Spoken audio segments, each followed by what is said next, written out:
హల్లెలూయా. అందరం అలాగే నిలబడి ఉండగా పరిశుద్ధ గ్రంథం నుంచి వాక్యం చదువుకుందాం.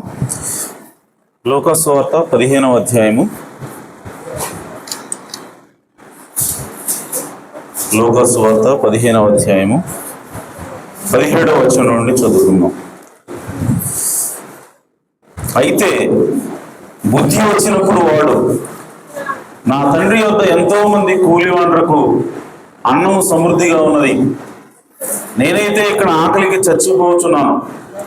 నేను లేచి నా తండ్రి యొద్దకు వెళ్ళి, తండ్రి, నేను పరలోకమునకు విరోధముగాను నీ ఎదుటను పాపం చేసి తిని, ఇక మీదట నీ కుమారుడును నన్ను అనిపించుకుంటకు యోగ్యుడను కాను, నన్ను నీ కూలివారిలో ఒకరిగా పెట్టుకొనుమని అతనితో చెప్పుదుననుకొని లేచి తండ్రి యొద్దకు వచ్చాను.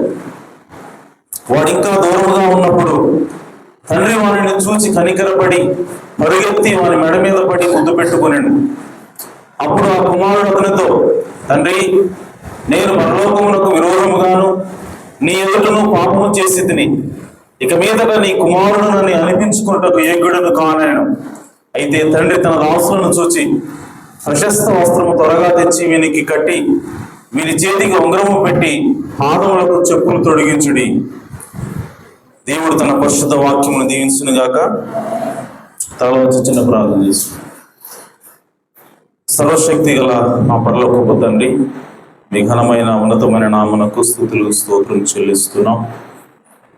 ఈ సాయంకాల సమయంలో మీ నామాన్ని ఘనపరచడానికి మీ సన్నిధిలో చేరి ఎప్పటివరకు పాటల ద్వారా మీ నామాన్ని మహింపరిచి ఉండగా మీరు సంతోషించి ఉన్నారని మేము నమ్ముచున్నాము తండ్రి.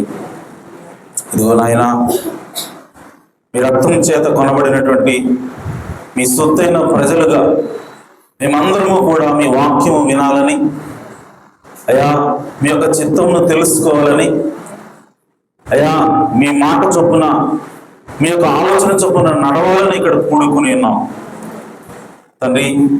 అల్పుడను అయోగ్యుని తండ్రి, నన్ను మరుగు చేసుకుని మీరే రంగం మీదకి వచ్చి మా అందరితో మాట్లాడమని ప్రార్థిస్తున్నాం ప్రభువా.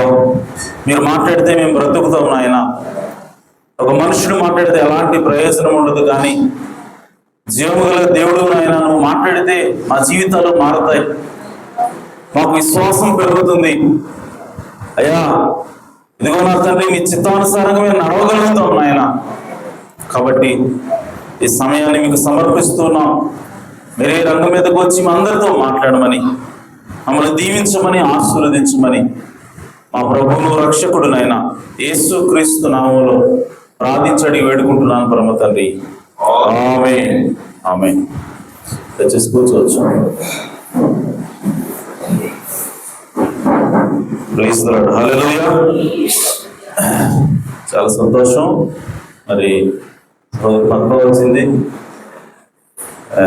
నిజంగా చాలా సంతోషం. మరి రచన లేదా? ఓకే, దేవునికి స్తోత్రం. మరి ఈ సాయంకాల సమయంలో ప్రభువైన యేసుక్రీస్తు నామములో గురించిన మీ అందరికీ వందనాలు తెలియజేస్తున్నాను. అందరూ సంతోషంగా ఉన్నారా? ఆమేన్. అందరూ మరి వాక్యం వినడానికి సిద్ధంగా ఉన్నారని నేను నమ్ముతున్నాను. ఆమేన్. చాలా సంతోషం. మరి ప్రతి బుధవారం కూడా ఈ విధంగానే అందరూ రావాలని నేను కోరుకుంటా ఉన్నాను. ఎందుకంటే మనకి దేవుని యొక్క వాక్యము, దేవుని యొక్క మందిరం ఎప్పుడు తెలిస్తే అప్పుడు రావాలి మనం. ఎందుకంటే మనం చివరి దినాల్లో ఉన్నాం. మరి దేవుని యొక్క రాకడ అతి సమీపంలో ఉంది. ఎత్తబడాలి అని అంటే మనం ఖచ్చితంగా దేవుని యొక్క వాక్యాన్ని ఇంకా ఎక్కువగా వినాల్సిన సమయం ఇది. కాబట్టి అందరం కూడా దేవుని యొక్క వాక్యానికి ప్రాధాన్యత ఇవ్వాలి. మరి ఎప్పుడు మందిరం తెరిస్తే అప్పుడు ఖచ్చితంగా మనం రావాలి. అంటే ప్రతి ఆదివారం, ప్రతి బుధవారం కూడా మనం ఖచ్చితంగా రావాలి. కేవలం ఆదివారం మాత్రమే కాదు. అందుకోసం ప్రవక్త అన్నాడు, ఆదివారానికి ఎంత ప్రాముఖ్యత ఉందో బుధవారానికి కూడా అంతే ప్రాముఖ్యత ఉంది. కాబట్టి నిజంగా మనం దేవుడిని ప్రేమిస్తే, నిజంగా దేవుని ఎడల మనకి విశ్వాసము, ఆసక్తి ఉంటే ఖచ్చితంగా బుధవారం కూడా ఆదివారం లాగే వస్తాం. కాబట్టి దేవుడు మిమ్మల్ని దీవించుగాక. మరి ఈ విధంగానే ప్రతి బుధవారం కూడా మీరు రండి. దేవుడు మిమ్మల్ని ఖచ్చితంగా నిశ్చయంగా దీవిస్తాడు. హల్లెలూయా. సరే, మంచిది. మరి చదువుకున్న వాక్య భాగం నుంచి ఈ రాత్రికాల సమయంలో అంశం ఏంటంటే ప్రేయర్ అండ్ ది ఆన్సర్, ప్రార్థన మరియు జవాబు. హల్లెలూయా. సో ప్రార్థన ఎలా చేయాలి అని అంటే దేవుని యొక్క వాక్యం చెప్తా ఉంది, మనం విశ్వాసంతో ప్రార్థన చేయాలి. కానీ అనేక సార్లు మనం ఎలా ప్రార్థన చేస్తామంటే మొక్కుబడిగా ప్రార్థన చేస్తాం. అంటే మనం మాటలు మాట్లాడతాం కానీ మన హృదయంలోంచి రావాలి, మన పెదవుల్లోంచే వస్తాయి. దేవుడితో మాట్లాడుతుంటాం, తండ్రి నీకు స్తోత్రం నాయన, నాకు సహాయం చేయి, నాతో మాట్లాడు, నాకు ఈ సహాయం చేయి అని చెప్పి మనం మాట్లాడతాం. కానీ ఆ మాటలు ఎలా మాట్లాడతాం అంటే మొక్కుబడిగా, అలవాటుగా మనం మాట్లాడుతూ ఉంటాం. అంటే మన ప్రార్థన మొక్కుబడి ప్రార్థనగా చాలాసార్లు ఉంటుంది. అయితే ప్రియ సోదరులారా, ఈరోజు నా అంశం ఏంటి అంటే మనం ప్రార్థన చేసేటప్పుడు ఎలా ప్రార్థన చేయాలి, విశ్వాసంతో ఎలా ప్రార్థన చేయాలి. విశ్వాసంతో ప్రార్థన చేయాలంటే మనకి ఏం తెలియాలి, మనం ఎప్పుడు విశ్వాసంతో ప్రార్థన చేస్తాం అన్న విషయాల మీద నేను ఈరోజు మాట్లాడాలనుకుంటున్నాను. ఆమేన్. సో ఈరోజు నుంచి మనం ప్రార్థన చేసేటువంటి విధానం మారాలి. మనం దేవుడిని అడిగేటప్పుడు మన యొక్క యాటిట్యూడ్ మారాలి, మన యొక్క ఉద్దేశం లేదంటే మన యొక్క విధానం మారాలి. ప్రార్థించేటప్పుడు మన విధానము మారాలి. ఈరోజు నుంచి మనం ప్రార్థించేటప్పుడు దేవుడితో మాట్లాడుతున్నాము, మనల్ని రక్షించినటువంటి దేవుడితోటి, మనల్ని క్షమించినటువంటి దేవుడితోటి, మనల్ని ప్రేమించిన మన తండ్రితోనే మనం మాట్లాడుతామన్నటువంటి స్పృహతో ప్రార్థన చేయాలి. హల్లెలూయా. అలా ప్రార్థన చేసినప్పుడు దేవుడు ఖచ్చితంగా మన ప్రార్థన ఆలకిస్తాడు. ఆమేన్. ఎందుకంటే ఆయన ప్రార్థన వినే దేవుడే ఉన్నాడు, ప్రార్థనకు జవాబిచ్చే దేవుడే ఉన్నాడు. అడుగుడి మీకు ఇయ్యబడును, తట్టుడి మీకు ఇయ్యబడును, వెదకుడి మీకు దొరుకును, అడుగు ప్రతివానికి ఇయ్యబడును. హల్లెలూయా. కాబట్టి మన దేవుడు ప్రార్థనకు జవాబు ఇవ్వకుండా ఉండే దేవుడు కాదు. కానీ చాలాసార్లు మన కంప్లైంట్ ఏంటి అని అంటే, ఫర్ ఎగ్జాంపుల్ ఉదాహరణకి దేవుడు నేను రక్షించడం నువ్వు నమ్ముతున్నావా అంటే అవునండి నేను నమ్ముతున్నాను అంటామా. అదే దేవుడు ప్రతిసారి నీ ప్రార్థన వెంటాడు నువ్వు నమ్ముతున్నావా అంటే కష్టమే కదా.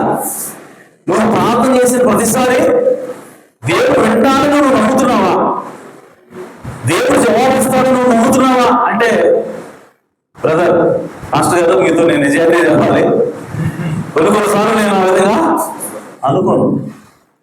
ఎప్పుడో ఒకసారి, సంవత్సరానికి ఒకసారి నేను సిన్సియర్గా ప్రార్థన చేస్తా, అప్పుడు మాత్రం దేవుడు నా మొదలు పెట్టాడని నేను అనుకుంటా. కానీ మిగిలిన సమయంలో మాత్రం నేనేదో మొక్కుబడిగా ప్రార్థన చేస్తాను తప్ప సిన్సియర్గా నేను ఎప్పుడు కూడా ప్రార్థన చేయను. కాబట్టి దేవుడు నా మొదలు వింటాడు అన్న విషయంలో నాకు అనుమానం ఉంది. నువ్వు రక్షించబడ్డావు అంటే ఎస్ నేను రక్షించబడ్డాను, కానీ ప్రార్థన దేవుడు అంటే ఏమో.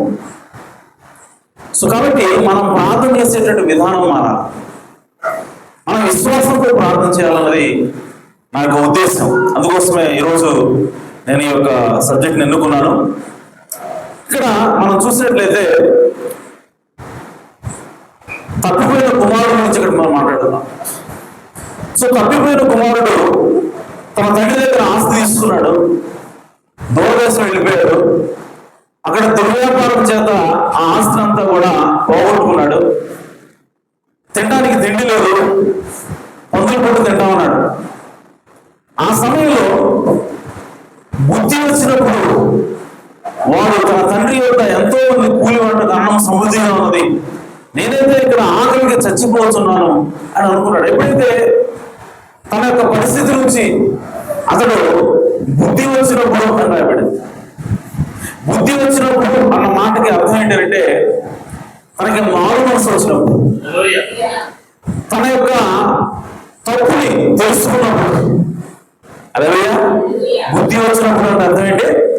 తన యొక్క తప్పులు తాను తెలుసుకున్నప్పుడు, తిరిగి తన స్థానంలోకి లేదంటే తిరిగి తన సొంత మైండ్లోకి వచ్చినప్పుడు, తన తండ్రి దగ్గర ఆస్తి తీసుకోవడం ఏ మనిషిలాగా ఉన్నాడో ఆ మనిషిలాగా ఇప్పుడు లేదు. ఆమె తన తండ్రి దగ్గర ఆస్తి తీసుకున్నప్పుడు అతను మంచివాడు, కానీ దూరదేశం వెళ్ళిన తర్వాత అతను జీవించే జీవన విధానం వేరుగా, అతను చెడిపోయినటువంటి జీవితాన్ని జీవిస్తూ ఉన్నాడు. సో ఇప్పుడు ఏమైంది అని అంటే ఉన్నటువంటి సడన్ గా అతను మరలా మునుపటి స్థితికి వచ్చేసాడు. తండ్రి దగ్గర నుంచి వెళ్ళిపోకుండా ఏ స్థితిలో ఉన్నాడో, మనం ఎందుకంటే ఇంగ్లీష్లో ఏమైనా అయిపోయిందంటే when he come to himself అని అంటాం. When he come to himself అంటే తనకు తాను తన యొక్క గుర్తింపులకు మళ్ళీ వచ్చినప్పుడు, అంటే తాను ఎవరో తను గుర్తించినప్పుడు, అలాగే అప్పటి వరకు తను ఎవరో తను గుర్తించట్లా, తను బంధువులు ఉండేవాళ్ళని, లేదంటే తను ఒక భార్యని, లేదంటే తను ఒక దూరదేశంలో ఉన్నానని, ఈ విధంగా తను ఆలోచన చేస్తా ఉన్నాడు. కాబట్టి అతను ఏం చేస్తా ఉన్నాడు అంటే దేవుడి నుంచి దూరం అయిపోతా ఉన్నాడు, తండ్రి నుంచి దూరం అయిపోతా ఉన్నాడు.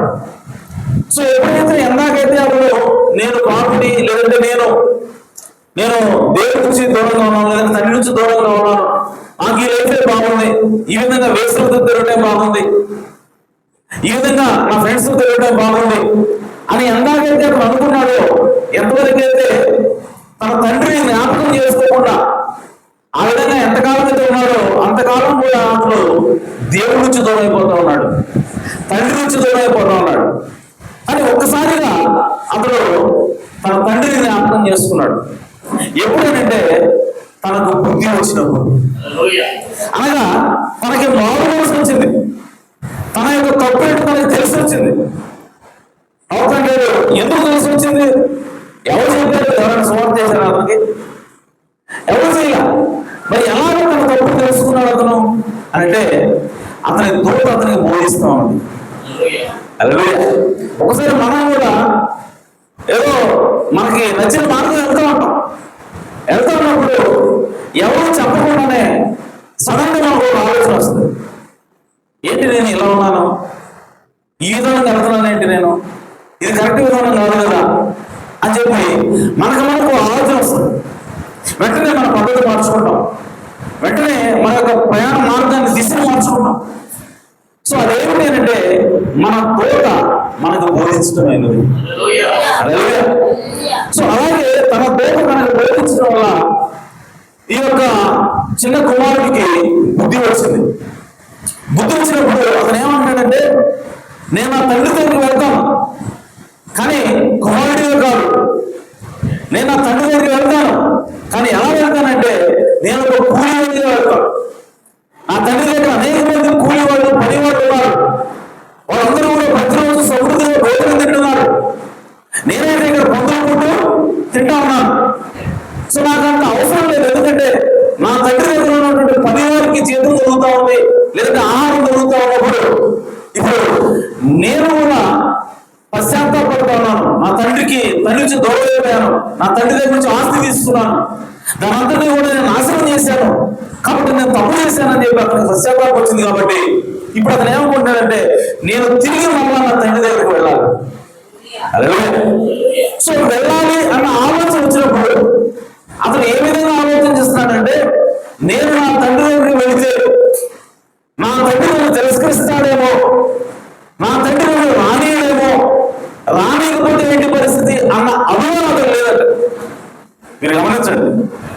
ఆమె ఎప్పుడైతే తనకి పశ్చాత్తాపం వచ్చిందో, ఎప్పుడైతే తాను ఎవరో తను గుర్తించాడో, ఎప్పుడైతే తన తండ్రిని తాను గుర్తించాడో, తన తండ్రి ఎవరో అతనికి గుర్తొచ్చిందో, వెంటనే అతను ఏమనుకుంటాడంటే నా తండ్రి దగ్గరికి నేను వెళ్తాను, అక్కడ నా పరివారంతో పాటు నేను కూడా క్షేమంగా ఉంటాను అనుకుంటున్నాడు. అంటే తన తండ్రి దగ్గరికి వెళ్ళేందుకు, తన తండ్రి దగ్గర ఉండేందుకు ఇతను సిద్ధపడినప్పుడు నా తండ్రి నన్ను ఉంచుకుంటాడు, ఖచ్చితంగా తన పరివారంతో అయినా సరే నన్ను ఉంచుకోగలను అనేటువంటి నమ్మకం వెళ్తాడు అతనికి. అలాగే మనం కూడా ఎప్పుడైతే నిజంగా పశ్చాత్తాపడతామో, నిజంగా మనం చేసినటువంటి తప్పులు గుర్తిస్తామో, ఆమె గుర్తించినప్పుడు మనం మన తండ్రి అయినటువంటి దేవుడికి ప్రార్థన చేస్తాం. మన తండ్రి అయినటువంటి దేవుడితో మనం మొరపెడతాం. తండ్రి నన్ను క్షమించు, నేను తప్పు చేశాను, నేను పశ్చాత్తాపడుతున్నాను, ఇది నేను ఆ విధంగా చేసి ఉండాల్సింది కాదు అని మన తండ్రితో మాట్లాడుతున్నప్పుడు, మనం దేవుడితో మాట్లాడుతున్నప్పుడు దేవుడు నన్ను అంగీకరించడేమో అన్న అనుమానం ఎంత మాత్రం అనకూడదు. హల్లెలూయా. ఎందుకంటే నీవు నిజంగా పశ్చాత్తాపం పొందావు కాబట్టి. హల్లెలూయా.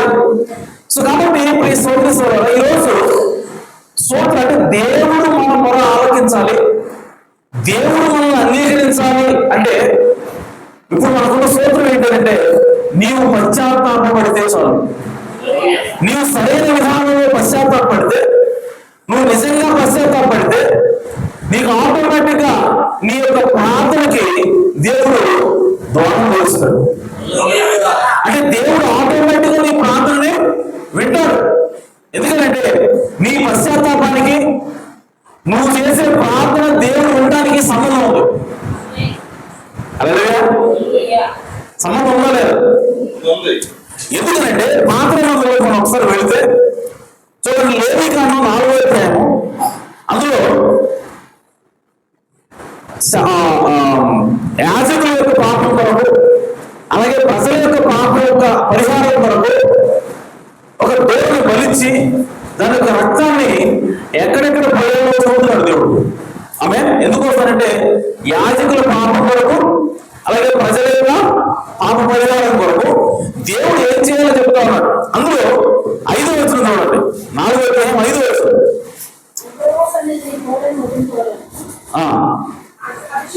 అభిషిక్తుడైన యాజకుడు ఆ కోరదూడ రక్తంలో కొంచెం తీసి ప్రత్యక్ష గుడారంలో దానిని తేవాలి. సో ఒక దూడను వధించాలి. ఎవరి కోసం అంటే ప్రజల పాపాల కోసం, అలాగే తన యొక్క పాపాల కోసం. సో ఆ కోరదూడ యొక్క రక్తంలో కొంత తీసుకోవాలి, గిన్నెలో తీసుకొని దాన్ని ప్రత్యక్ష గుడారంలోకి తీసుకోవాలి. తీసుకొచ్చిన తర్వాత అప్పుడు యాజకుడు ప్రత్యక్ష గుడారంలో యెహోవా సన్నిధినున్న సుగంధ ద్రవ్యము ధూప వేదిక కొమ్ముల మీద, సరే 6వ వచనం ఎవరండి? ఆ యాజకుడు ఆ రక్తంలో తన వేలును నుంచి పరిశుద్ధ మందిరం యొక్క అడ్డతెర ఎదుట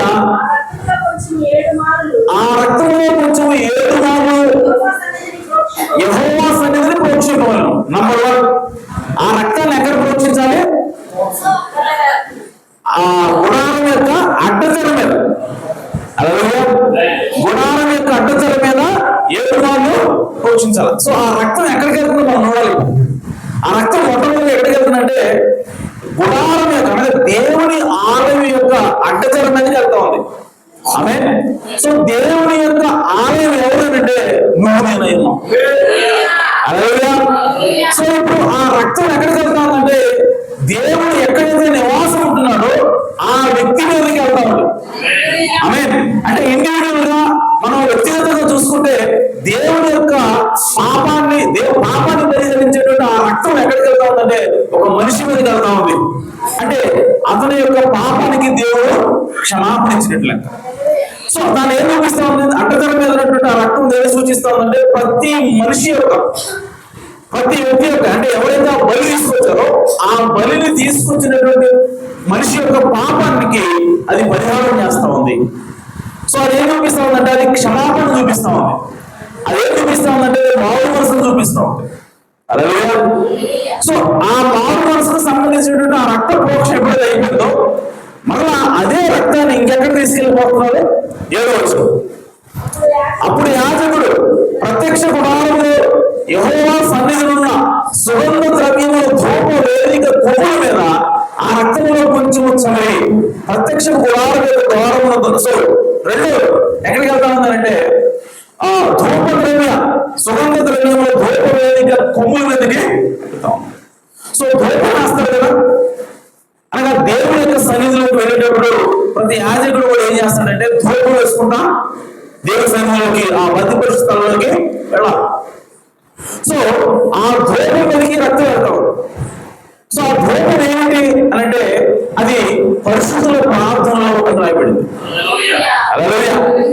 సో ఆ ధూప వేదిక కొవ్వులు లేదా ధూప వేదిక దేవుడు సూచిస్తా ఉంది అంటే దేవుడికి మనకి మధ్యలో ఉన్నటువంటి ప్రార్థన యొక్క ఛానల్ కనిపిస్తా ఉంది. అలాగే సో అంటే దాని అర్థం ఏంటంటే ఎప్పుడైతే దేవుడు మనం పశ్చాత్తాపడ్డామో ఆ రక్తం ఎక్కడికి వెళ్తా ఉందంటే ముందు మన పాపాలనే క్షమిస్తుంది. సో మనం పశ్చాత్తాపడగానే రక్తం మన మీద వస్తుంది. అలాగే ఆ తర్వాత ఏమవుతుంది అంటే దేవుడికి నీకు మధ్యలో ఉన్నటువంటి ప్రార్థన మార్గం, ప్రార్థన ద్వారం సో ఓపెన్ అవుతుంది. ఏమవుతుంది అంటే నీవు పశ్చాత్తాపడిన వెంటనే ఆమె నీ యొక్క ప్రార్థన దేవుడు వినడానికి మార్గం సుఖం ఉంటుంది. అలాగే సో నువ్వు ప్రార్థన, నీ ప్రార్థన పోవాలి దేవుడి దగ్గరికి, దేవుడు నీ ప్రార్థన వినాలి అని అంటే నీకు ముందు చేయవలసింది ఏంటంటే నువ్వు పశ్చాత్తాపడాలి, నువ్వు దేవుడు తిరగాలి. సో దేవుడు నువ్వు తిరిగిన వెంటనే ఆటోమేటిక్ ఏమవుతుంది ఇక్కడ అంటే ఆ రక్తం గోప వేదిక మీద పెడతా ఉంది. అలాగే అంటే ప్రార్థన, నువ్వు చేసే ప్రార్థన ఖచ్చితంగా దేవుడు విని తీరాల్సిందే. అలాగే ఆ తర్వాత ఎక్కడికి వెళ్తామంటే బలిపీఠం యొక్క మధ్యలో ప్రత్యక్ష గోడల యొక్క ద్వారంలో ఉన్న దహన బలిపీఠం అడుగున ఆ కోయ రక్తము శేషమ దేవుడు పోయడం. ఆ తర్వాత బలిపీఠం దగ్గరికి వెళ్తా ఉంది. అనగా నీ యొక్క జడ్జిమెంట్, నీ మీద వచ్చేటువంటి తీర్పుని దేవుడు తీసివేస్తా ఉన్నాడు. అలాగే సో కాబట్టి ఏ కోట రక్తం మీద తీసుకున్నారో ఆ కోట రక్తము దేవుని ఆ అడ్డతల మీదకి వెళ్ళిన అదే కోట రక్తం ఇప్పుడు దూర దగ్గర మీదకి వెళ్తా ఉంది. అదే రక్తం ఇప్పుడు నీ పాపాన్ని లేదా నీ యొక్క జడ్జిమెంట్, నీ యొక్క తీర్పు తీసేసేటువంటి బలిపీఠం అడుగుకి పెడతా ఉంది. అలాగే అంటే ఏం చూపిస్తా ఉందనంటే ఒక వ్యక్తి ఎప్పుడైతే పశ్చాత్తాపడతాడో, ఒక వ్యక్తి ఎప్పుడైతే మారు పొందుతాడో అప్పుడు అతని మీదకి దేవుడి యొక్క రక్తం వచ్చినప్పుడు ఆ రక్తం ఎక్కడెక్కడ పనిచేస్తానంటే తన యొక్క ప్రార్థన యొక్క విషయంలో కూడా పనిచేస్తుంది. అలాగే తన యొక్క ప్రార్థన కూడా దేవుడు ఖచ్చితంగా వింటాడు. ఆమేన్. సో మీకు అర్థం అవడానికి చూడండి, పౌలు గారు అక్కడ ఉన్నటువంటి క్రైస్తవులను కూడా చంపడం కోసం ప్రధాన యాజకుల దగ్గర నుంచి ఆ అధికారాన్ని పొంది ఆ పత్రం తీసుకుని ఆయన దమస్కు మార్గంలో ప్రయాణం చేస్తా ఉన్నప్పుడు యేసుక్రీస్తు అగ్నిస్తంభంగా వచ్చి ఆయన కనబడ్డప్పుడు ఇప్పుడు యేసుక్రీస్తుని పౌలు అడుగుతున్నాడు, నువ్వు ఎవరు అని అడిగాడు. అలాగే అడిగినప్పుడు చూడండి అక్కడ ఆయన ఏమంటున్నాడంటే దమస్కులో పౌలు 9వ అధ్యాయం, అపోస్తలుల కార్యాలు 9వ అధ్యాయము 1వ వచనం.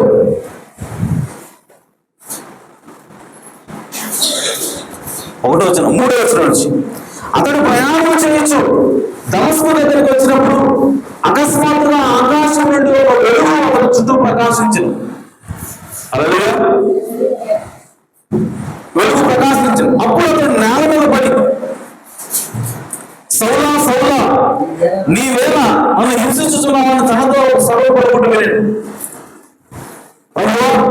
నీవెవరని అతను అడుగుగా ఆయన, నేను నీవు హింసించుతున్న యేసును, లేచి పట్టణంలోనికి వెళ్ళు, అక్కడ నీవు ఏమి చేయాలన్నది నీకు తెలుపబడేదని చెప్పి. ఇక్కడ ఒక చిన్న మాట మిస్ అయ్యింది తెలుగులో. ఇంగ్లీష్ లో అక్కడ ఒకటి ఉంటుంది, అని నేను చూపిస్తాను మీకు.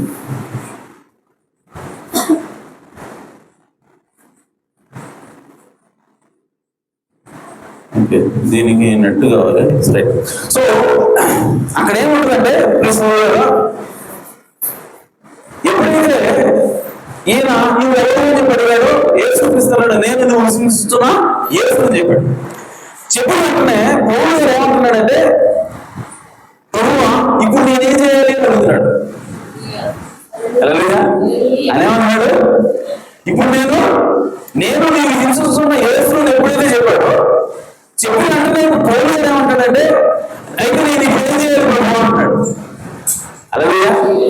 ఆ మాటకు అర్థం ఏంటి అని అంటే పౌలు గారికి ఆల్రెడీ ఇంగ్లీష్ ఉందా?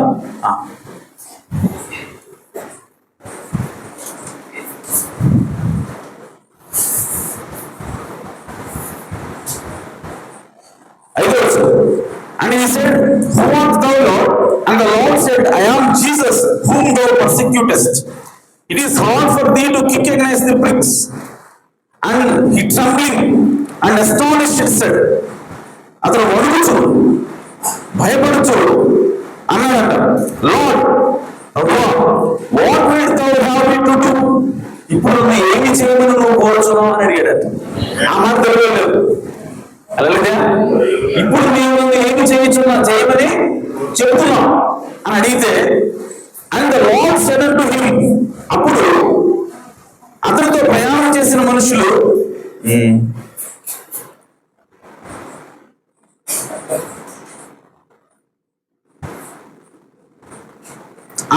ఆ మాట లేదు, ఆ తర్వాత వచ్చిన మాట లేచి పట్టణంలోకి వెళ్ళు. ఆయన ఉంది, నీ ఎవరిని అతను అడుగుదా, ఆయన నేను నీ హింసిస్తున్నా యేసుని చెప్పిన తర్వాత ఏమన్నాడంటే, అయితే నువ్వు నన్ను ఏం చేయమంటావు అని అడిగాడు. అయితే ఏం చేయకపోతే నేను అని అడిగాడు. ఆ తర్వాత ఆ మాట లేదు. తర్వాత ఏముందంటే తెలుగులో లేచి పట్టణంలోకి వెళ్ళు, అక్కడ నీవు ఏమి చేయమన్నా అది నీకు తెలుపుకోలేదని చెప్పాడు. సో యేసు ప్రభు అక్కడ నీకు ఏం చేయకూడదో తెలుపుకోలేదని చూస్తున్నాడంటే, పౌలు రాగా ఆయన అడిగాడు, ఏం చేయకుండా పోగొట్టుకుంటాను ఆమె. సో అది తెలుగు లేదు. సో కాబట్టి ఇక్కడ నా పాయింట్ ఏంటంటే, పౌలు గారు చంపడం కోసం వెళ్తున్నాడు, హింసించడం కోసం వెళ్తున్నాడు ఆమె. ఎప్పుడైతే దేవుడు కనపడ్డాడో, యేసు ప్రభువే క్రీస్తు అని ఆయన గ్రహించాడు. ఇప్పుడు వెంటనే ఆయన ఏమంటాడంటే, ప్రభువా ఇప్పుడు నన్ను ఏం చేయమంటావు అంటే ఆయన మైండ్ మారిపోతుంది. అంటే ఇప్పటి వరకు ఏదైతే ఆయన చేస్తూ ఉన్నాడో అది కరెక్ట్ అనుకుంటున్నాడో, ఇప్పుడు తప్పు దానికి అర్థమైపోయింది. అలాగే సో అర్థం ఇప్పుడు ఏమంటాడంటే, ఇప్పుడు నేను ఏం చేయాలి అంటున్నాడు ఆమె. సో ఎప్పుడైతే పేరు వాళ్ళతో మాట్లాడుతున్నప్పుడు వాళ్ళ హృదయాలు గొడవపడి ఆమె వాళ్ళు బాధపడి వాళ్ళు ఏమన్నారు, అయితే ఇప్పుడు మేము ఏం చేయాలి అలాగే అంటే దాని అర్థం ఏంటంటే, ఆ మాట వస్తుందంటే అర్థం ఏంటంటే వాళ్ళకు ఆల్రెడీ పశ్చాత్తాపం వచ్చేసింది, వాళ్ళకి ఆల్రెడీ మోహన్ మనసు వచ్చేసింది అలాగే. సో పౌలు గారు ఆ జైలు నాయకుడితో మాట్లాడుతున్నప్పుడు ఆ జైలు నాయకుడు ఏమన్నాడు, అయితే ఇప్పుడు రక్షించబడ్డది నేనేమే చేయాలి ఆమె. సో ఇప్పుడు ఏంటి కూడా ఇప్పుడు ఏం చేయకుండా అన్న మాట అర్థం ఏంటంటే, పౌలు గారు ఆల్రెడీ తాను చేసిన తప్పులు తెలుసుకొని ఆమె ఇప్పుడు సరైనటువంటి మార్గంలోకి రావాలని వస్తానన్నాను. అలాగే అయితే ఇక్కడ మీ సొంతమా గమనించండి, పౌలు గారు ఎక్కడ కూడా నన్ను క్షమించు అని అడగల, నేను తప్పు చేశానని చెప్పిన మాట మాట్లాడాల ఆమె. పెద్దలతో ఆయన ఎప్పుడు కూడా ఒప్పుకోవాలి. కానీ యేసు ఆల్రెడీ ఆయన క్షమించినట్టుగా కనపడతాం, తన పాపాలను ఆయన క్షమించినట్టుగా కనపడతాం. ఎందుకంటే తన హృదయం ఆల్రెడీ మార్పు చెందింది, తన హృదయం ఆల్రెడీ తిరిగిపోయింది, తన ఆల్రెడీ పశ్చాత్తాపడుతున్నాడు. కాబట్టి నువ్వు నోటును అడగకముందే, నువ్వు ఎప్పుడైతే పశ్చాత్తాపడతావో, నువ్వు ఎప్పుడైతే క్షమాపణ అడగకముందే, నువ్వు ఎప్పుడైతే నీ యొక్క మనసు మార్చుకుంటావో, నువ్వు చేసిన తప్పు తెలుసుకుంటావో, అప్పుడే దేవుడు క్షమిస్తాడు. అలాగే అప్పుడే దేవుడికి రక్తం వస్తుంది ఆమె. సో ఇప్పుడు పౌలు గారు ఎప్పుడైతే మారు మనసు పొందాడో, ఇప్పుడు దేవుడు ఆయనకి ఏం చెప్తాడు, నువ్వు వెళ్ళు, నేను అక్కడికి ఏం చేయాలో నేను చెప్తాను ఆమె. సో చెప్పినప్పుడు చూడండి 10వ వచనం, ఆయన ఎప్పుడైతే 9వ వచనం చూడండి, అతడు 3 నెలలు చూడలేక అన్నపానములు పుచ్చుకోకుండా ఉండదు. సో ఎప్పుడైతే మనం మారు మనసు పొందాడో, వెంటనే పౌలు గారు ఏం చేస్తా ఉంటాడంటే ఫాస్టింగ్ లోకి వెళ్ళిపోయాడు. మనం ఎప్పుడైతే పశ్చాత్తాపడతామో, నిజంగా బాధపడతామో, మనము ఉపవాస ప్రాంతంలోకి వెళ్ళిపోతాం. పౌలు గారు కూడా అదే చేస్తున్నాడు ఆమె. సో ఉపవాస ప్రాంతంలో పౌలు గారి గురించి ఇప్పుడు దేవుడు ఏం చెప్తున్నాడంటే, అననీయ దగ్గరికి వెళ్ళాడు దేవుడు ఆమె. సో అననీయ దగ్గరికి వెళ్ళి ఇప్పుడు పౌలు గారు ప్రార్థన చేస్తున్నాడు.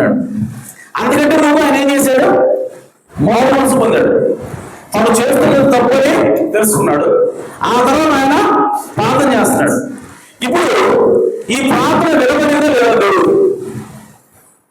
ఈ ప్రార్థన దేవుడు విన్నాడా లేదా? అదే ప్రార్థన దేవుడు విన్నాడా ఇప్పుడు చూడ.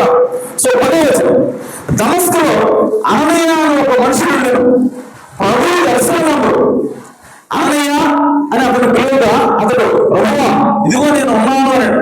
అందుకు ప్రభువు, నీవు లేచి తెల్లని అనబడిన వీధికి వెళ్ళి యోనాను ఎంత తార్సుడైన సౌలు అని వారి వరకు విచారించము. ఇదిగో అతడు ప్రార్థన చేయించున్నాడు. పౌలు గారు ఆల్రెడీ మారుమోసిపోయాడు.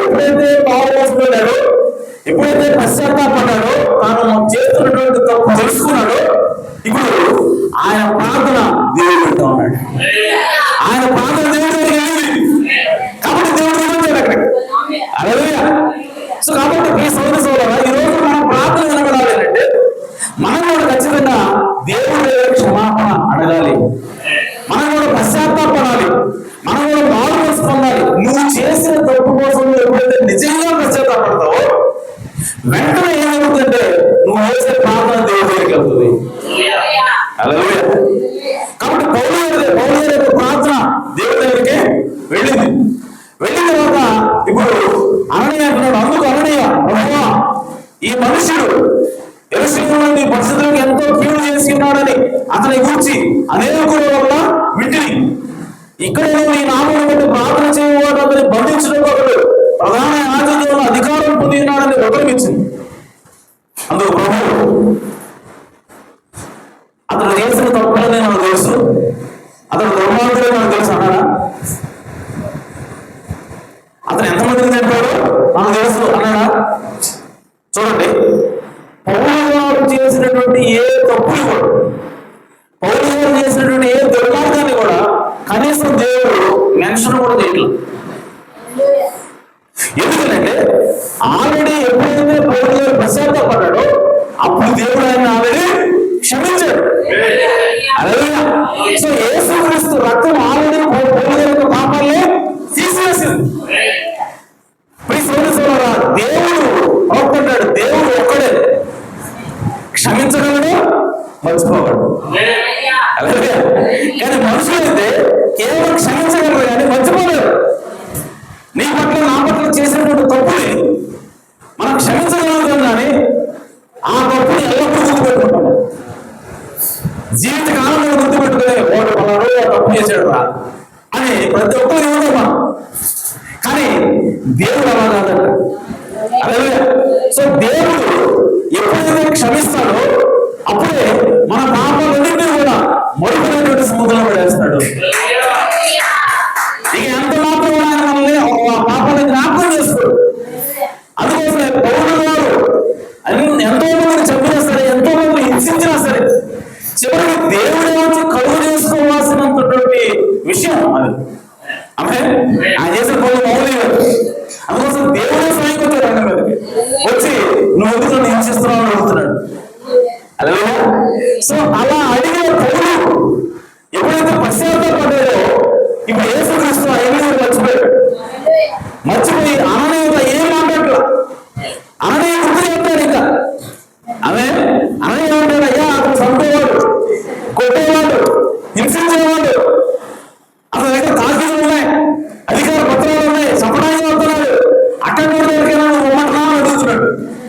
ఆమె కానీ యేసు ప్రభువు ఎన్ని కూడా మెన్షన్ చేయకుండా అవును అతను కొట్టేవాడు, అవును చంపేవాడు అది కూడా అంటే అవేమీ మెన్షన్ చేయకుండా ఇప్పుడు యేసు ప్రభువు అంటాడు. అందుకు ప్రభువు నీవు వెళ్ళు, అలాగే నీవు వెళ్ళు, అన్యజనులు ఎదుటను, రాజులు ఎదుటను, ఇశ్రాయేలీయులు ఎదుటను నా నామం భరించడం అతడు నేను ఏర్పరచుకున్న సాధనం అన్నాడు.